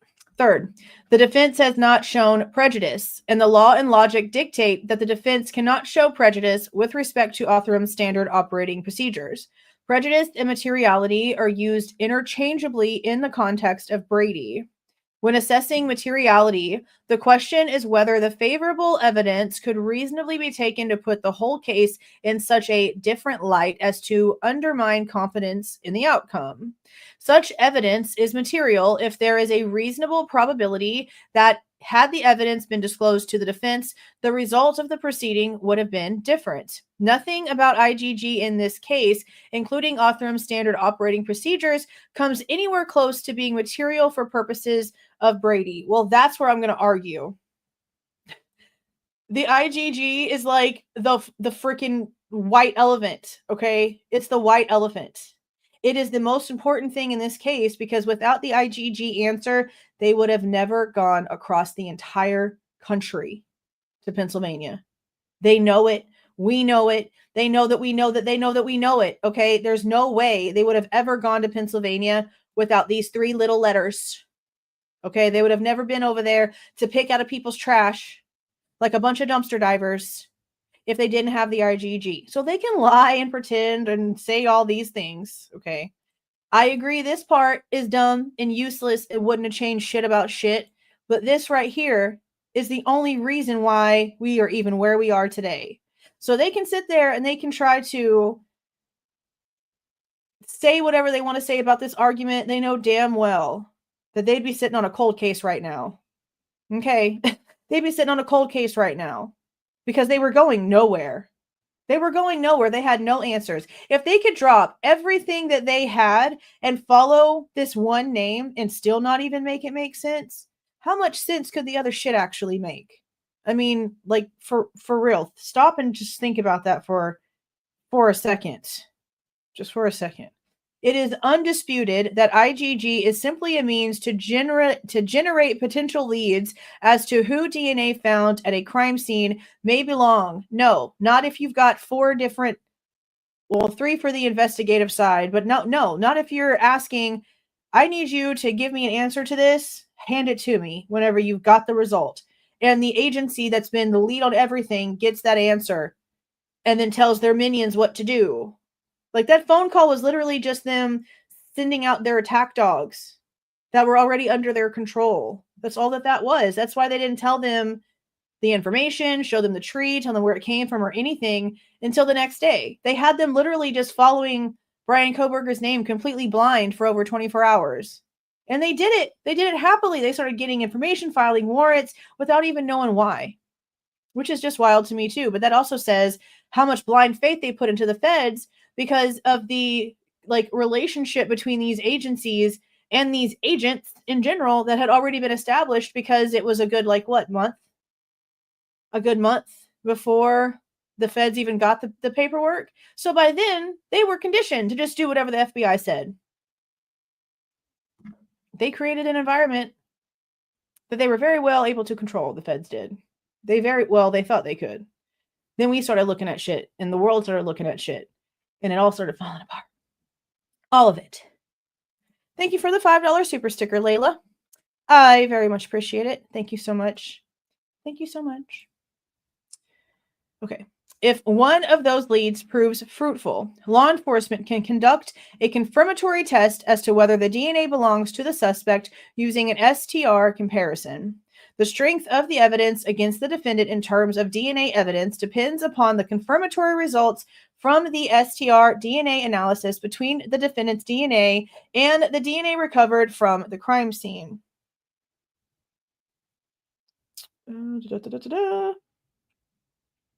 The evidence that is material to the defendant's guilt or innocence is the testing that followed the IGG investigation, which directly compared a fresh swab of the defendant's DNA with the DNA profile collected from the victim's nightgown. Now, see, somebody was mentioning this in the comments, and I did not highlight it because I wanted to wait until we got there because I knew already, I had a little spark in my little memory box that we had gone over this before. This is not a victim's nightgown in the Idaho 4 case. This is a case from back in 2020 that they're referencing when it comes to this Michael Green case. There was a victim's nightgown that had DNA on it in the Michael Green case, not in the Idaho case. This is the same issue that we come across whenever they reference things and people can't tell the difference. Again, the Davis case was about somebody else's clothes in a bag. Okay? The case about the man stuff being on somebody, that was a case. His name started with a C. I can't remember how you pronounced it. It was like a couple letters.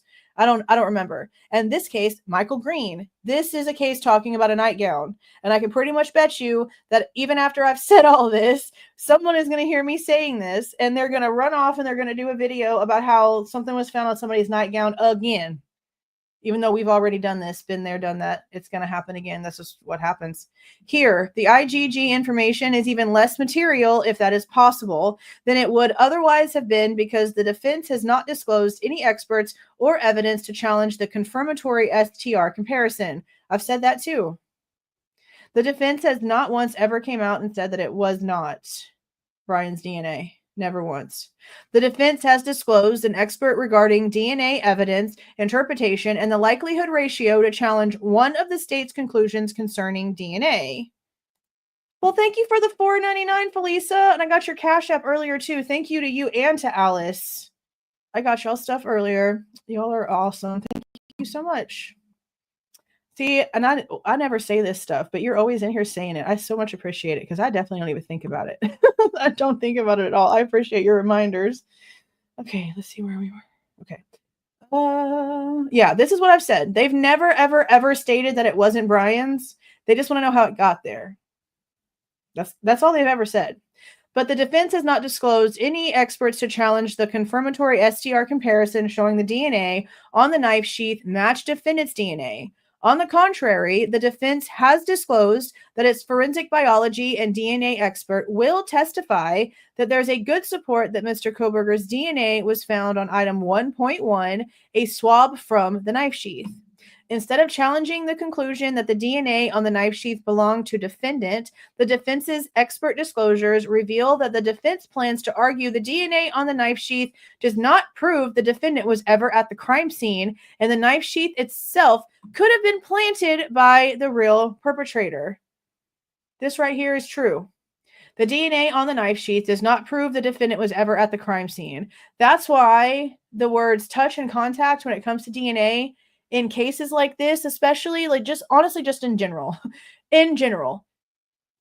that gives the false impression the same way that the grand jury information about the DNA under Maddie Mogen's fingernails gives a false impression of the situation. Saying touch or contact DNA for something as little as a dead skin cell or dandruff or just a little piece of that just flies through the air and lands on anybody around you. Saying touch or contact makes somebody believe that the only way that my DNA can get on this cup is if I touched it. But in reality, this cup could have been in somebody else's house that I've never been in, that belongs to somebody that I've never been around, but that I might have used a gas pump after. Or is it what it was before? Before. If I used it beforehand and they came after me and they used the gas pump, then my DNA on the gas pump then went with them to their house where they then grabbed their cup. And now my DNA is on their cup and all I can do is hope that they make it through the night because holy shit, they're going to come arrest me if something happens. My DNA is on their cup. It's really just that easy. It's like so easy. And so many people think that it's just a joke, that it's just an exaggeration. No, your kids go to school. They're bringing home so many nasty freaking DNAs. They're little bitty walking petri dishes. It's disgusting. You go to a Walmart, even if you try your best to avoid people at the grocery store, because of the like average height of a human and the way that we all like grab things because our bodies are physically the same for the most part. 2 arms are the way that we do things with our limbs is pretty much the same. So lots of people grab the same boxes of things if they put them up. Like to look at something, they pretty much all grab like the same levels of things. So DNA is everywhere. The baskets, the pin code things, you open a door to go anywhere, you go to a job. Like, okay, think about it. Think about your day-to-day life if you have a life that's the opposite of mine, okay? I sit at home. My kids do homeschool. We don't really go anywhere unless I'm taking them out to dinner, we're going somewhere fun, or I'm going to the grocery store. And then, like, I'm going to do pickup orders, and the kids aren't walking around the store getting all kind of the nasties on them, okay? That's just not how that works. Say you're the opposite of that. And you drop off your kids in the morning and then you go to a public place to work. And then after you get off work, well, let's take it back down some. Say on your lunch break, you have enough time on your lunch break to go somewhere else besides your building. So now you've left and you've went, let's go say across the street to a burger place where there's people there all the time. So you're picking up DNA from people you work with. You're picking up DNA from the people at, let's just say, freaking Burger King. Okay, then you go and you pick up your kid. And then your kid gets in the car and they've got DNA from all the kids that were with them and all of their parents and all their siblings and all the people that those people's people have been around. And then let's say you have to go to the grocery store to pick up something for dinner on the way home. So now you're bringing home your work nasty, your Burger King nasty, your kid nasty, your Walmart nasty, and then you're going in there and you're cooking dinner. And while you're cooking dinner, all these DNA profiles are just dumping into your spaghetti. Okay? This is how it works. It sounds stupid, but it's true. This is how it works. It's nasty. We are walking petri dishes. It's gross. When you breathe, you're breathing in not just yours, but all kinds of other DNA samples are going up your nose. It's very, very easy for there to be cross-contamination on something like this, especially when the amount is so minuscule, so small. It could literally be from anywhere. Literally from anywhere. Okay. The parties' theories demonstrate why the IGG work in this case cannot possibly be material under Brady. And it says to see the Thumb case, finding allegedly exculpatory evidence not material under Brady because it was not part of the state's theory of the case. The IGG was conducted as a preliminary assessment of potential owners of the DNA found on the knife sheath and identified defendant as a potential owner of the DNA. But it was the scientific process of the STR comparison that confirmed defendant's DNA matched the DNA found on the knife sheath. Now, the state has no plans to use the preliminary assessment of the IGG at trial, and the defense has no plans to challenge the confirmatory STR comparison, which again, they've never denied it was his, but the fact that they're not even going to argue all of the crazy laws crossed and broken for the IGG is disgusting to me. I'm sorry, not sorry, but it just is. Thus, the preliminary assessment of the IGG could have no effect on the result of the trial. That's not true, because anyone with the brain is going to say, okay, but if y'all wouldn't have gotten this ancestry tree, what part of this other stuff you say you have would have sent you to Pennsylvania? Like, they would the jury would have to then ask the question, so take that away, and which one of these would have sent you there? Because nothing else sent you there. Nothing sent you there. And nothing really that you found after the fact is really helping either, just according and based off of what we've seen so far that's been completely ripped to shreds, and we're not even at trial yet. Okay, that's a big issue. The defense erroneously asserts prejudice on the basis that it will not be able to use the standard operating procedures to cross-examine the state's expert witness, David Mittelman, the CEO of Othram. But the state disclosed Dr. Mittelman only as a rebuttal witness to respond to the two IGG experts the defense initially disclosed. Now that the defense has decided to not call their IGG experts, the state has no need to call Dr. Mittelman. So that means that all the stuff about how Othram got the profile, couldn't really find a result, and found like a family tree and then turned it in and then handed it over to the feds, and the feds took that preliminary work that was done and then did their own thing. But somehow or another, they broke these loopholes, and the text profile that was created doesn't match the amount of data that Othram got from their stuff, and the actual experts can't figure out how those two happened. Like, how did you get this huge ass file out of this little bitty amount of information? She's apparently claiming it's impossible. None of those impossibilities are going to be brought to court now. That's insane to me. More importantly, however, demonstrating prejudice under Brady requires far more than a showing that the standard operating procedures could be used for cross-examination. Then it mentions Campbell and says defining the elements of Brady to require the defendant to show prejudice separate from showing the evidence is exculpatory or impeaching. The defense would have to prove that the cross-examination using the standard operating procedures would have a reasonable probability of changing the outcome of the case. The defense has not and cannot do so. Even if Othram failed to follow every standard operating procedure, that does not change the facts that the IGG merely pointed law enforcement towards defendant as a potential owner of the DNA on the knife sheath, or that the unchallenged confirmatory STR comparison showed the DNA on the knife sheath matched defendant. The defense also whispers in a footnote that defendant may have been prejudiced because the standard operating procedures could have bolstered defendant's argument that the IGG work violated his Fourth Amendment rights on the basis that it revealed private medical information. Such speculation is insufficient to prove prejudice under Brady. Materiality for purposes of a Brady analysis must rest on something more than wild speculation. The defense's speculation also runs contrary to all the related evidence presented at the hearing. For example, Rylene Nowlin, a forensic laboratory manager with ISP, testified that medical information fell outside of Othram's scope of work in this case, and that the information Othram provided back to ISP did not contain medical information. Again, I'm still curious as to if there was some sort of testing done to see if the strain that they were looking for had like the autism marker. I'm really curious about that now. I really just am.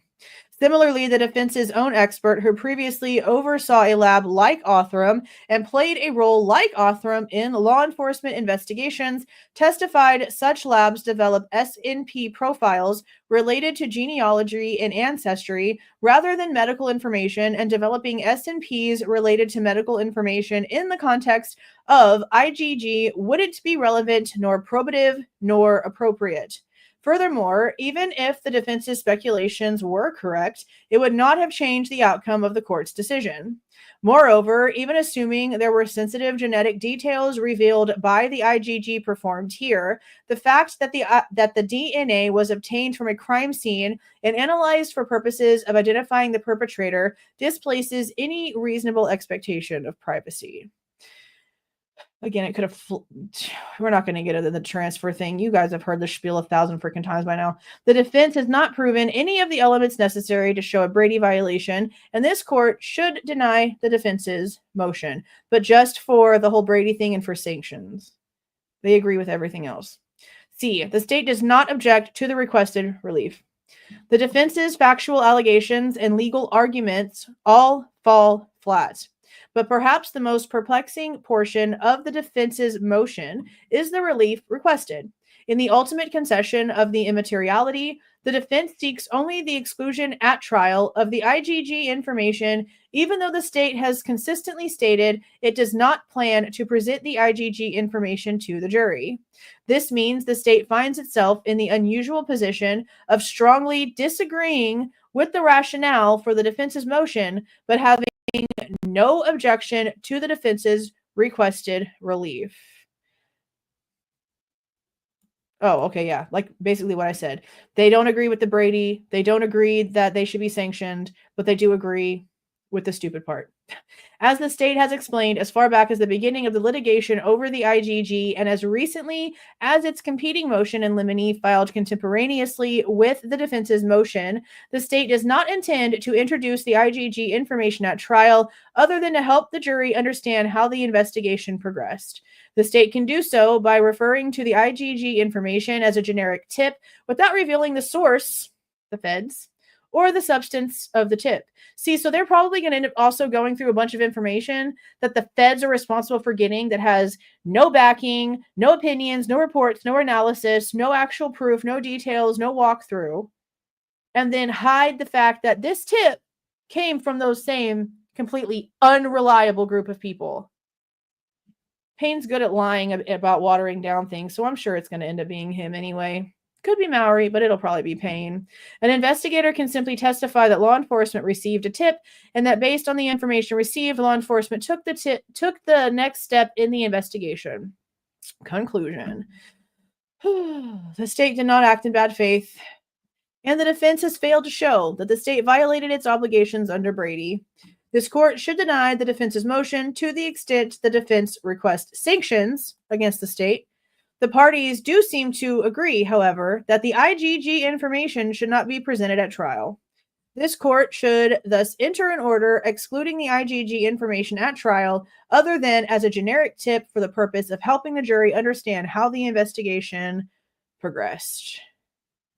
Which means they're going to give Payne a statement and he's going to be made to stick to it and not say anything else. And if he says anything else, he's going to be in so much trouble. That's how that's going to work. So insane. Thank you, Felisa. Just wild. I mean, I just don't understand. I just don't understand how they're going to be able to prove that they would have ended up in Pennsylvania anyway. Exactly. The state has done nothing but act in bad faith. I mean, I agree. To me, it's not. They had 3 people working on a freaking family tree, and it was asked by the investigators. And then the people that were in charge of everything and telling the locals what to do the entire time are the ones who came up with the answer. That's investigative work done on a case that they are basically the lead investigators in. It's just insane. Wild to me.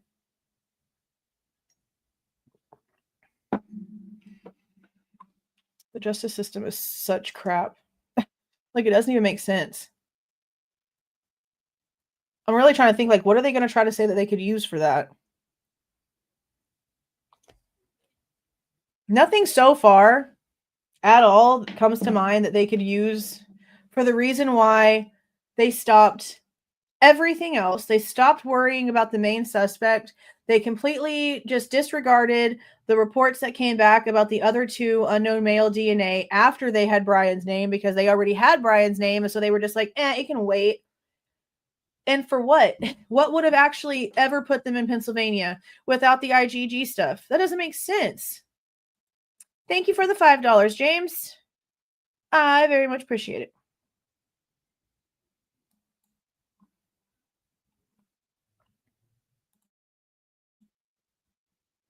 I just don't understand.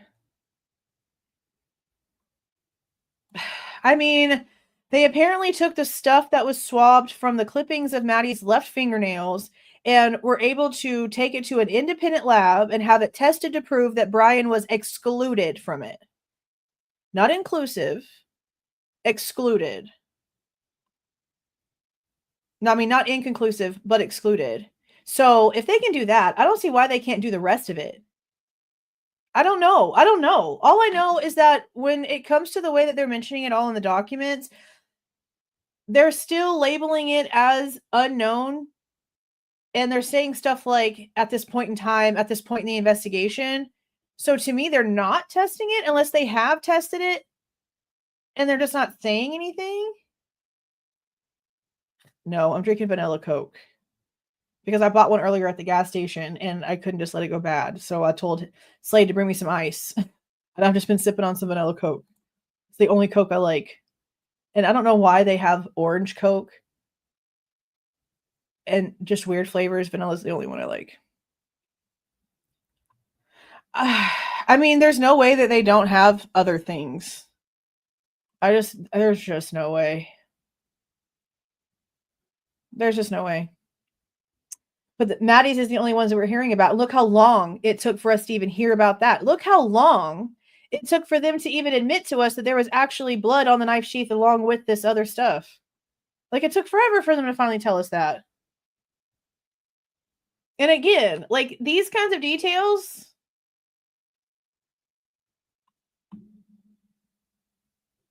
there being blood on the knife sheath, them having clippings from under her fingernails, like, I just don't understand why any of those things are secret.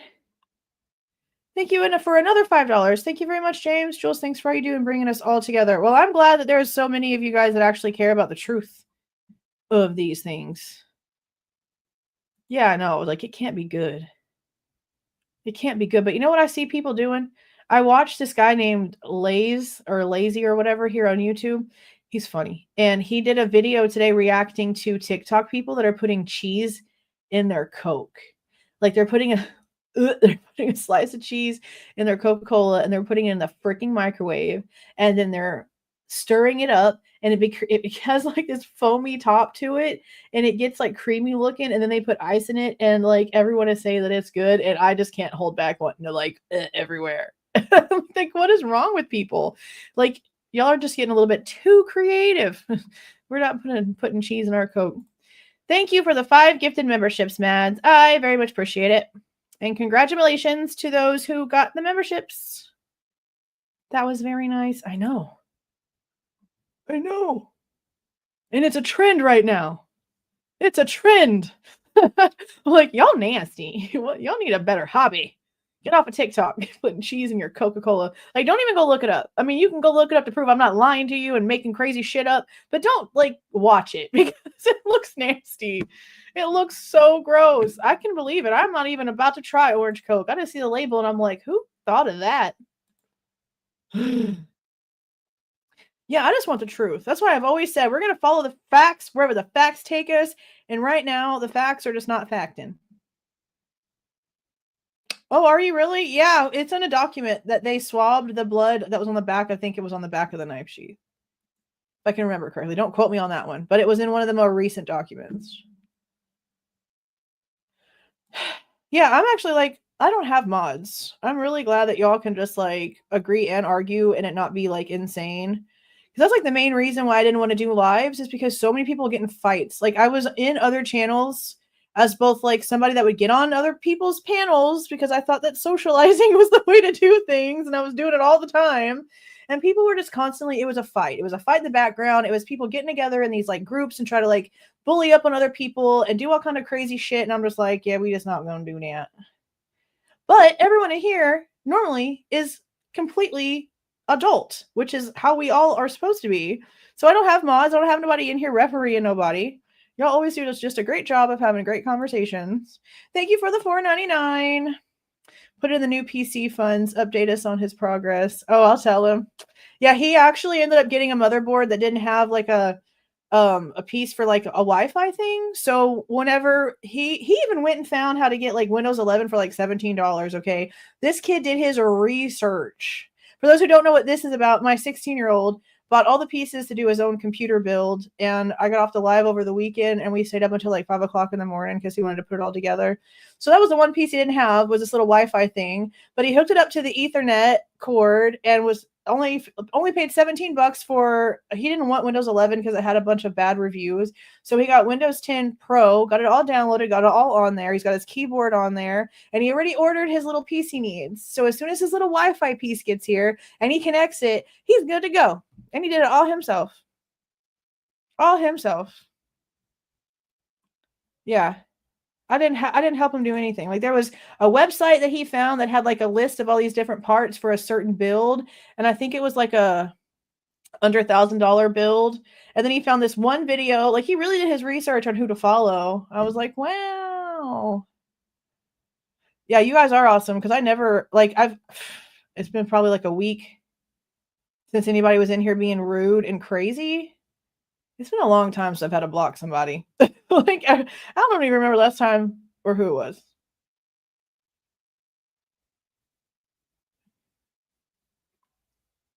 Bro, no, I'll just buy it. I'm 37. What?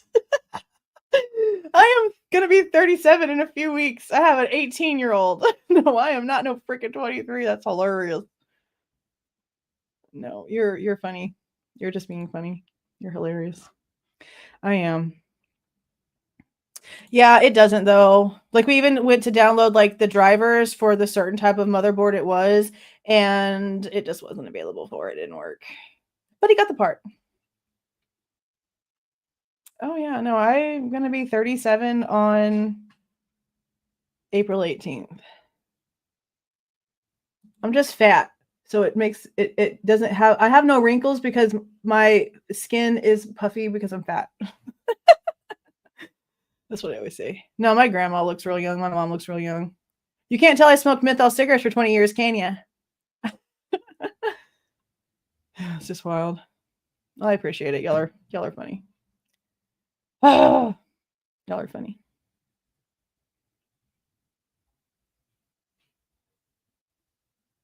Oh, it will? Well, he only paid $17 for it. Do you really? That's wild. That's funny.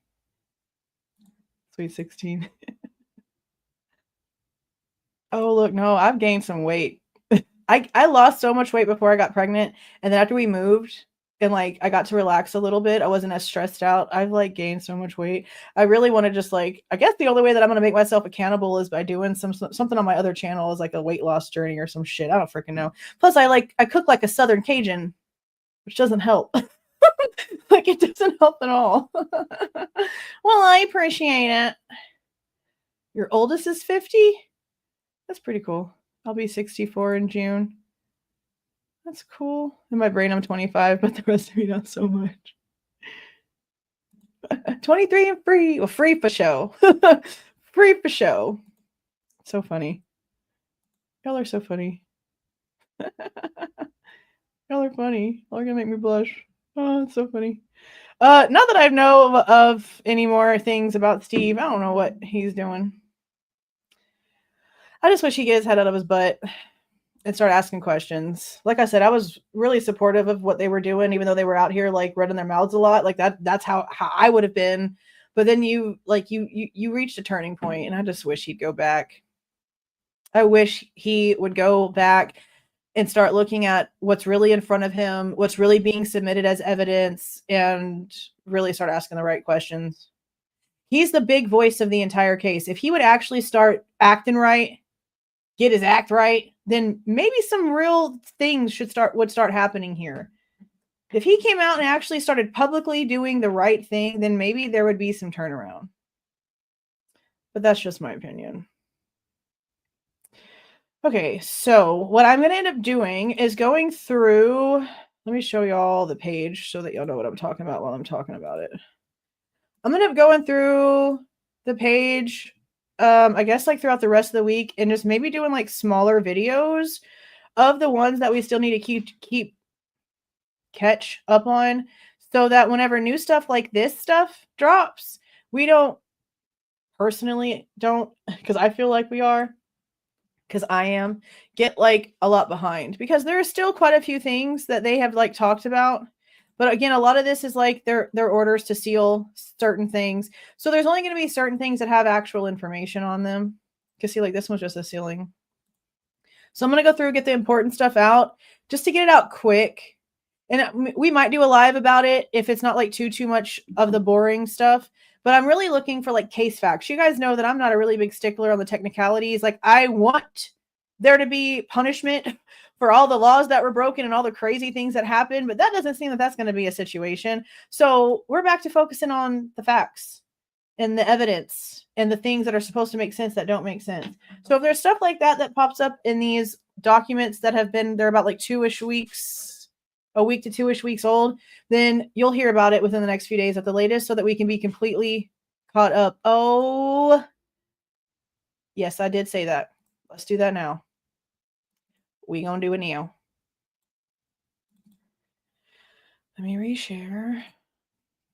Thank you for reminding me, because I would have probably gotten off and been like, holy shit, I forgot to do that. Where'd it be? Okay. Oh, I missed something.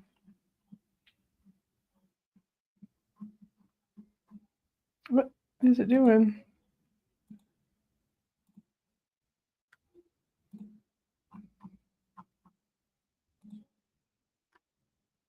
Oh, well, I appreciate the $10. Thank you very much. Thank you for the $4.99. I'm not 100% certain I trust Anne. She has been fab, but she is a U of I girl. Orange Coke's not bad. Vanilla is also my favorite. Orange vanilla is wonderful. You know, I like orange vanilla ice cream flavored stuff. So maybe I'll make a root beer float, but with vanilla Coke stuff. Very possible that I might do that. You just gave me an idea. Okay, let's look at these text messages. So how are you all wanting me to read them? Just this portion from the bottom to the top? Or are you wanting me to include what's also kind of written down in here? So I guess put a 1 in the chat if it's just like this section. It's just this one. Or put a 2 if you want me to do it with all of it. Because there's a few.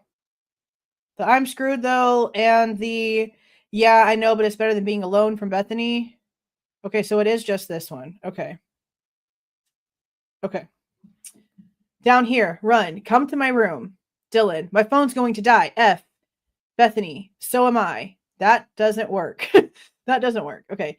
Dylan, Bethany, I'm not kidding. I'm so freaked out. Like he had something over his head and little around the mouth. Actually, shut the F up. No, it's like a ski mask almost. I'm freaking out right now. Xana was wearing all black. Yeah, dude, WTF. I'm really confused right now. No one is answering. I mean, it does sort of.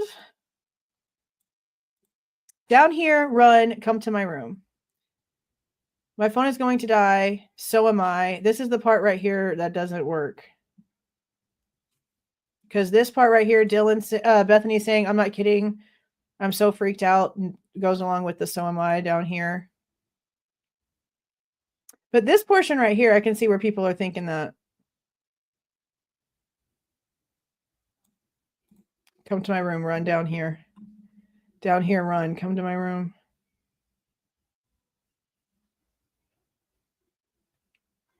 These text messages piss me off. I just still don't understand how some people are saying that this points to him. This doesn't even point to them being worried that they were going to be hurt.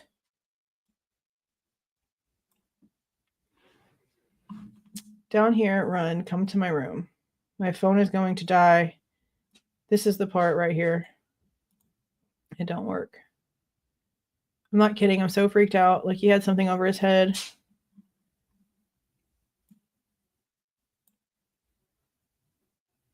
See, that's another thing some people were sort of like mentioning. Did Dylan not hear like all the phones ringing? Yeah, I know. They knew it too.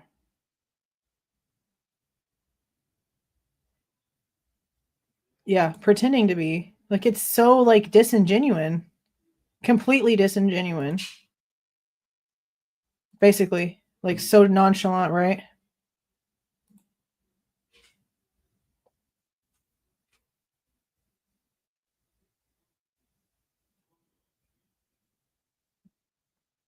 I mean, I just wish that there was all of it. Yeah, I went over those a while back, and a big portion of what I think happened has to do with that stuff because my brain leans more towards the frat because of how the school acted.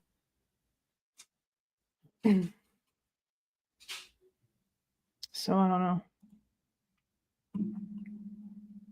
Yeah, a lot of people think that bro means be right over because that's apparently like a popular thing to say now for that, which I've never used that. But I still want to know who the frick J is. And why is there no actual like full on initials for whoever J is? That bothers me too. Because it can't be HJ, it can't be Hunter Johnson because they've used his full initials and it's used like this just J more than once, so they're doing it on purpose. Now they've used JD initials on another document, but so I don't know if they would be using the J for this one to kind of like hide him from that, but I don't see why. So I don't know who the frick J is.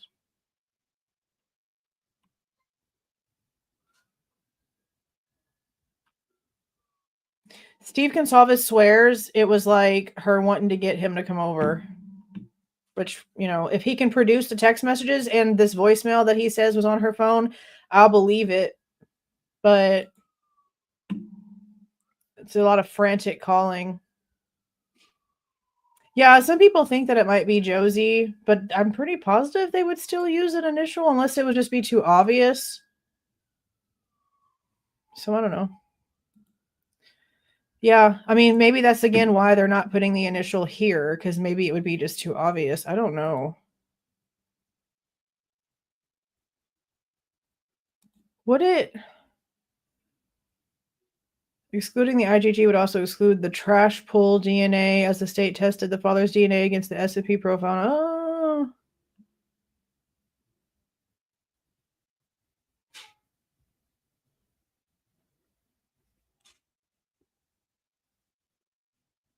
The arrest happened with the car and cell data. I don't know. Maybe. I'm gonna have to go back and look at that. I think you are right though. Yeah, I think you're right about that. It was done through it was the father's DNA was tested against the S&P profile. Maybe. Yeah, there is a lot missing. Yeah, there's lots of J's. Adam is Jack Decor's best friend and roommate. Well, he was at the time. I don't know what their situation is now. Hoodie guy is Showalter. Jack Showalter.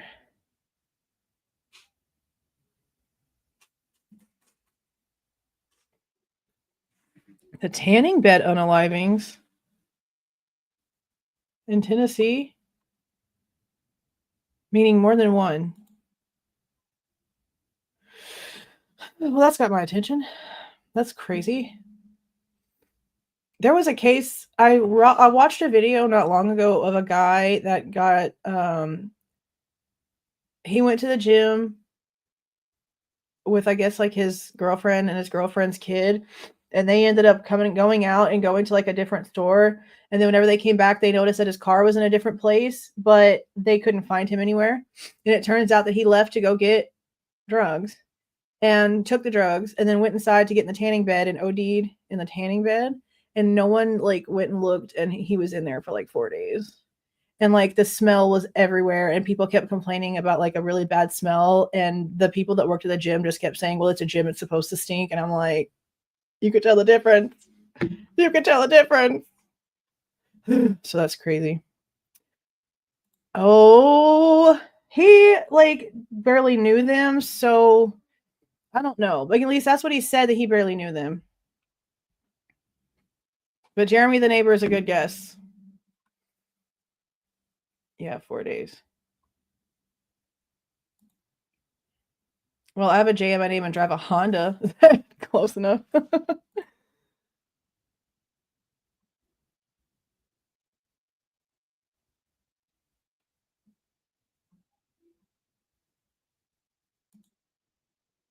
The tanning bed guy. That's wild. That's wild. No. And that's what everyone was like, okay, you had a guy scheduled, or not even like having a guy scheduled, right? Because apparently it's like if you have a membership, you can just like go in and like use whatever because you have like full access. They're supposed to go in and like sanitize all the machines every freaking day, right? So if they didn't go into the tanning bed where this guy was literally like dead for 3 or 4 days, do you think they're over there sanitizing where everybody's butt sweats at all the time? No, that's just nasty. That just proves right there they're not cleaning anything. Anything. This is a new tanning bed situation that popped up in my brain when I was told about the 1996 situation. This is why I'm just going to stay pasty, because I am never going to tan. Nope. Spray tan's chemical, and I am not about to even get into a tanning bed. Not even going to deal with it. Not even going to deal with it. Okay, I'm going to go ahead and get off of here.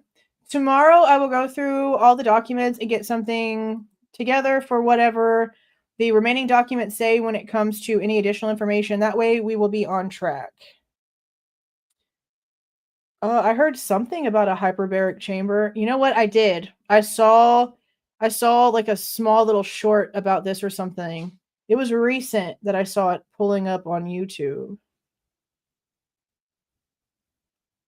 Yes, it's the same Eric, because the Eric that brought the girls home that night worked for the university, and his wife worked for the Moscow Police Department.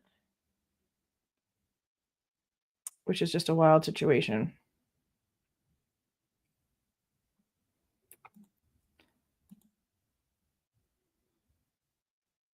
People complained for days about the smell. I remember hearing that. Never once thought anything of the fact that the door hadn't been open for days, and never opened it to check for the smell in the room. Like, and you know damn well, like, just because it's like everywhere doesn't mean that you can't tell whenever you're getting closer. Because even if you are walking around it and your nose is getting a little bit used to it, when you get closer to the source of what the freaking smell is, okay, you figure it out. You've got the ability. Yeah. I don't think it's on the, I don't think it's in the chat though. I usually don't drop it in the chats. like ever. It's usually in the pinned comment under stuff or in the description box, but I don't like to advertise it. It's just there. I just don't like to. Yeah, it's wild. It's absolutely gross. But okay, I'm going to go ahead and get off of here. Like I said, I'll go tomorrow in between my breaks and after work, and maybe I'll get up and do a little bit in the morning and get all the points taken out.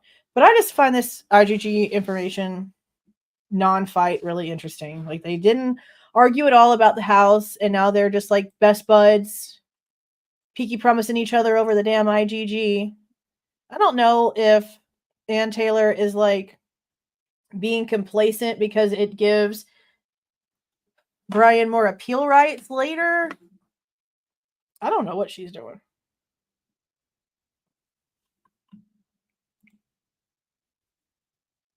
Very possible. Can you FOIA the ISP labs and any violations they've had in the last 5 years? Very possible. I can try. All they can do is tell me no. But I can try. Oh, well, thank you. I'm literally just too lazy to do anything, so Looks like somebody asked me the other day if I re-dyed it. No, look at my roots, bro. It's just the way that it ends up looking. So funny. Yeah, I do. It's just it's on the thing. I don't like advertising all that stuff. Like, you guys just watching it and supporting me through here is like so great. Like, the extra stuff is never anything that I ever just expect. Anytime it ever happens, I'm like generally shocked. Because I don't make it easy for y'all to find my information. Because I don't want it to be advertised like that. I never want it to be that channel. So if y'all send me something on PayPal or Cash App, like, y'all are looking. Y'all are going and looking for that information, because I never just put it in y'all's face. So it's very much appreciated every time, because y'all put effort into that. So that's awesome.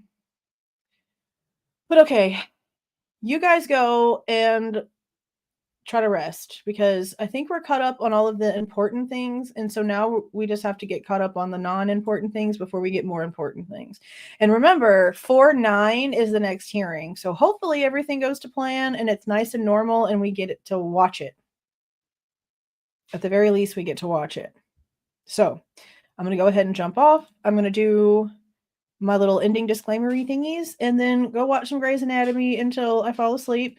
You guys have a beautiful night. Thank you for the super stickers, the super chats, the gifted memberships, the people that joined themselves. And thank you so much for being here. You guys are extremely amazing. Let me run this little thing real quick. Please do not forget to leave a like on your way out and subscribe to the channel if you are not subscribed already. All right, you guys. See y'all.